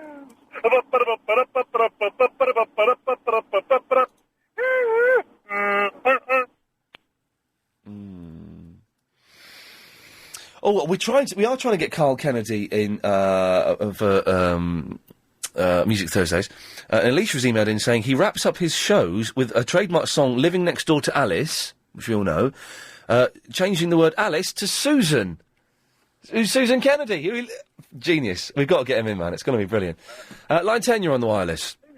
Ian. Yes. Having a bit of difficulty. Can you help me out? Of course I can. Coke floats or cream soda? Oh, God. Well, I think Coke floats, because cream soda is a better drink, but if you start putting ice cream in there, it just gets too sweet. Yeah, but what are you eating it with? What? What are you eating it with? With cream soda? No, it depends what you're having the drink with. Well, you're not having. You don't have that drink with something else. You have that on its own. That's a pudding. No. Or a treat. You don't have that with your dinner. Oh! Well, you're saying you'll have a meat pie and mash and a Coke float at the same time? Ah, thank you for the advice. That sounds good. Oh, you are sick. What a dirty man. You can't. That's a treat, a Coke float, and you can't have it with cream soda, because then it just gets too sweet. Line 3, you're on the wireless. Ian, do you know if Sparks are going to be on Cream this weekend? Christopher, Agent Chris, and he calls you Christopher, and that's not your name. Christopher is nodding to me, and yes, they're going to be on... Oh, good. I thought they weren't on last week, obviously, because it was so soon after Friday, but I just thought they may be on this weekend. Thank you very much. You're absolutely welcome. It's good to hear Pitcher Phil wasn't dead, wasn't it? Yes, he should get his voice back slowly, I think. Yes, he's getting there. Who was the woman we had singing Sparks in the Week? What was her name? You mentioned XTC? Yes. I used to play a record of theirs when I did a hospital radio programme in the 80s. This town ain't Sergeant big Rock. enough for the both of us. This town ain't big enough for the both of us. Sergeant Rock is going to help He's me. still going, you know, Sergeant Rock. He can still get his comics. Oh, really? What? Yeah, they've revived him. Oh, blimey. Do you know, Andy Partridge hates that song, even though it's one of the greatest pop songs of all time. Oh, it's a very good song. He thinks I it's think awful. The comics were very popular then, and as I say, they've redesigned him, and they got... well, I was in the cartoon... comic shop the other day, and they had racks of Sergeant Rock. Excellent stuff. Well done. Line 1, you're on the wireless. Okay. You're not anymore. Line 2, you're on the wireless. Oh. What do you do about a sore throat? Gargle with hot, salty water. I haven't got any. Well, you're stuffed then, ain't you? Loser. Well, I'm not the one that's got a sore throat, so I'm not the loser. Haven't had any Pradeeps today. We may sneak through on a Pradeep-free show. Line 2, you're on the wireless. A very, very, very posh slush puppy. Hey, hey. Slush puppy, hey, hey. Line 1, you're on the wireless. Rick Wakeman eats your heart out. Here we go. I can't work out what that is. Line 5, you're on the wireless. Chuck Ice. Oh, he's back. Line 1, you're on the wireless. Hi. Hello. Hello, Ian. I've got a theory on religion. Oh, by the way, you got the quote wrong on the dollar bill the other day. No, I'm gonna email you with proof. No, I've been emailed by... I don't want any more freaks emailing me with printouts of dollar bills and what it says on there. But they all said you got it wrong. Okay, well, I'm still gonna email you with Don't bother. I've got a theory on religion. Oh, God. What, they're all aliens? No. If there is a God... Yeah. There is only one God. Yes. There's only one way and one truth. And everything else has to be a lie. What does that mean? Well, it means if God exists, there's only one God, so there's only one truth. Only one person. But you're saying nothing, though. Well, I'm saying if there's a God, there's only one creator. So he's only one. Right. There's only one God. Right. If God exists, there's only one God. Right, So but there's what only are you... one way. But you're not saying anything. You're saying words that are meaningless. Well, you think it's meaningless to say there's one God and only one way and one truth? But what if I tell you what the truth is, I mean, would you accept it? Would I accept it? Well, tell me what the truth is. Well, Jesus Christ. Oh, my goodness gracious me, no, I wouldn't accept that. And that's what you believe in, and that's fantastic, and I'm very pleased for you. Thank you very much. Ian, I also think you're... I can't be bothered. But you have to realise that some people don't believe in that, and they believe in other things, or they believe in not believing in anything, and that's fantastic as well. Everything's fantastic because it's the weekend. Line 2, you're on the wireless.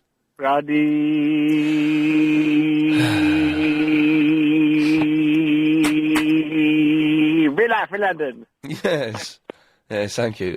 We got one. Line 6, you're on the wireless. Howdy, partner. Howdy, partner. Line 2, you're on the wireless. The 6th letter of the Hebrew alphabet is wow. Wow. Line 6, you're on the wireless. Yes. Didn't hear that. We'll end it there, shall we? What's coming up this evening? Psychic show at 10 with lovely Becky. 8 o'clock, it's Caroline Faraday. Big quiz with Gary at 7, and I'll be back on Sunday night at 10. Bye-bye. This show is completely... If Iain Lee in any way approaches being fun...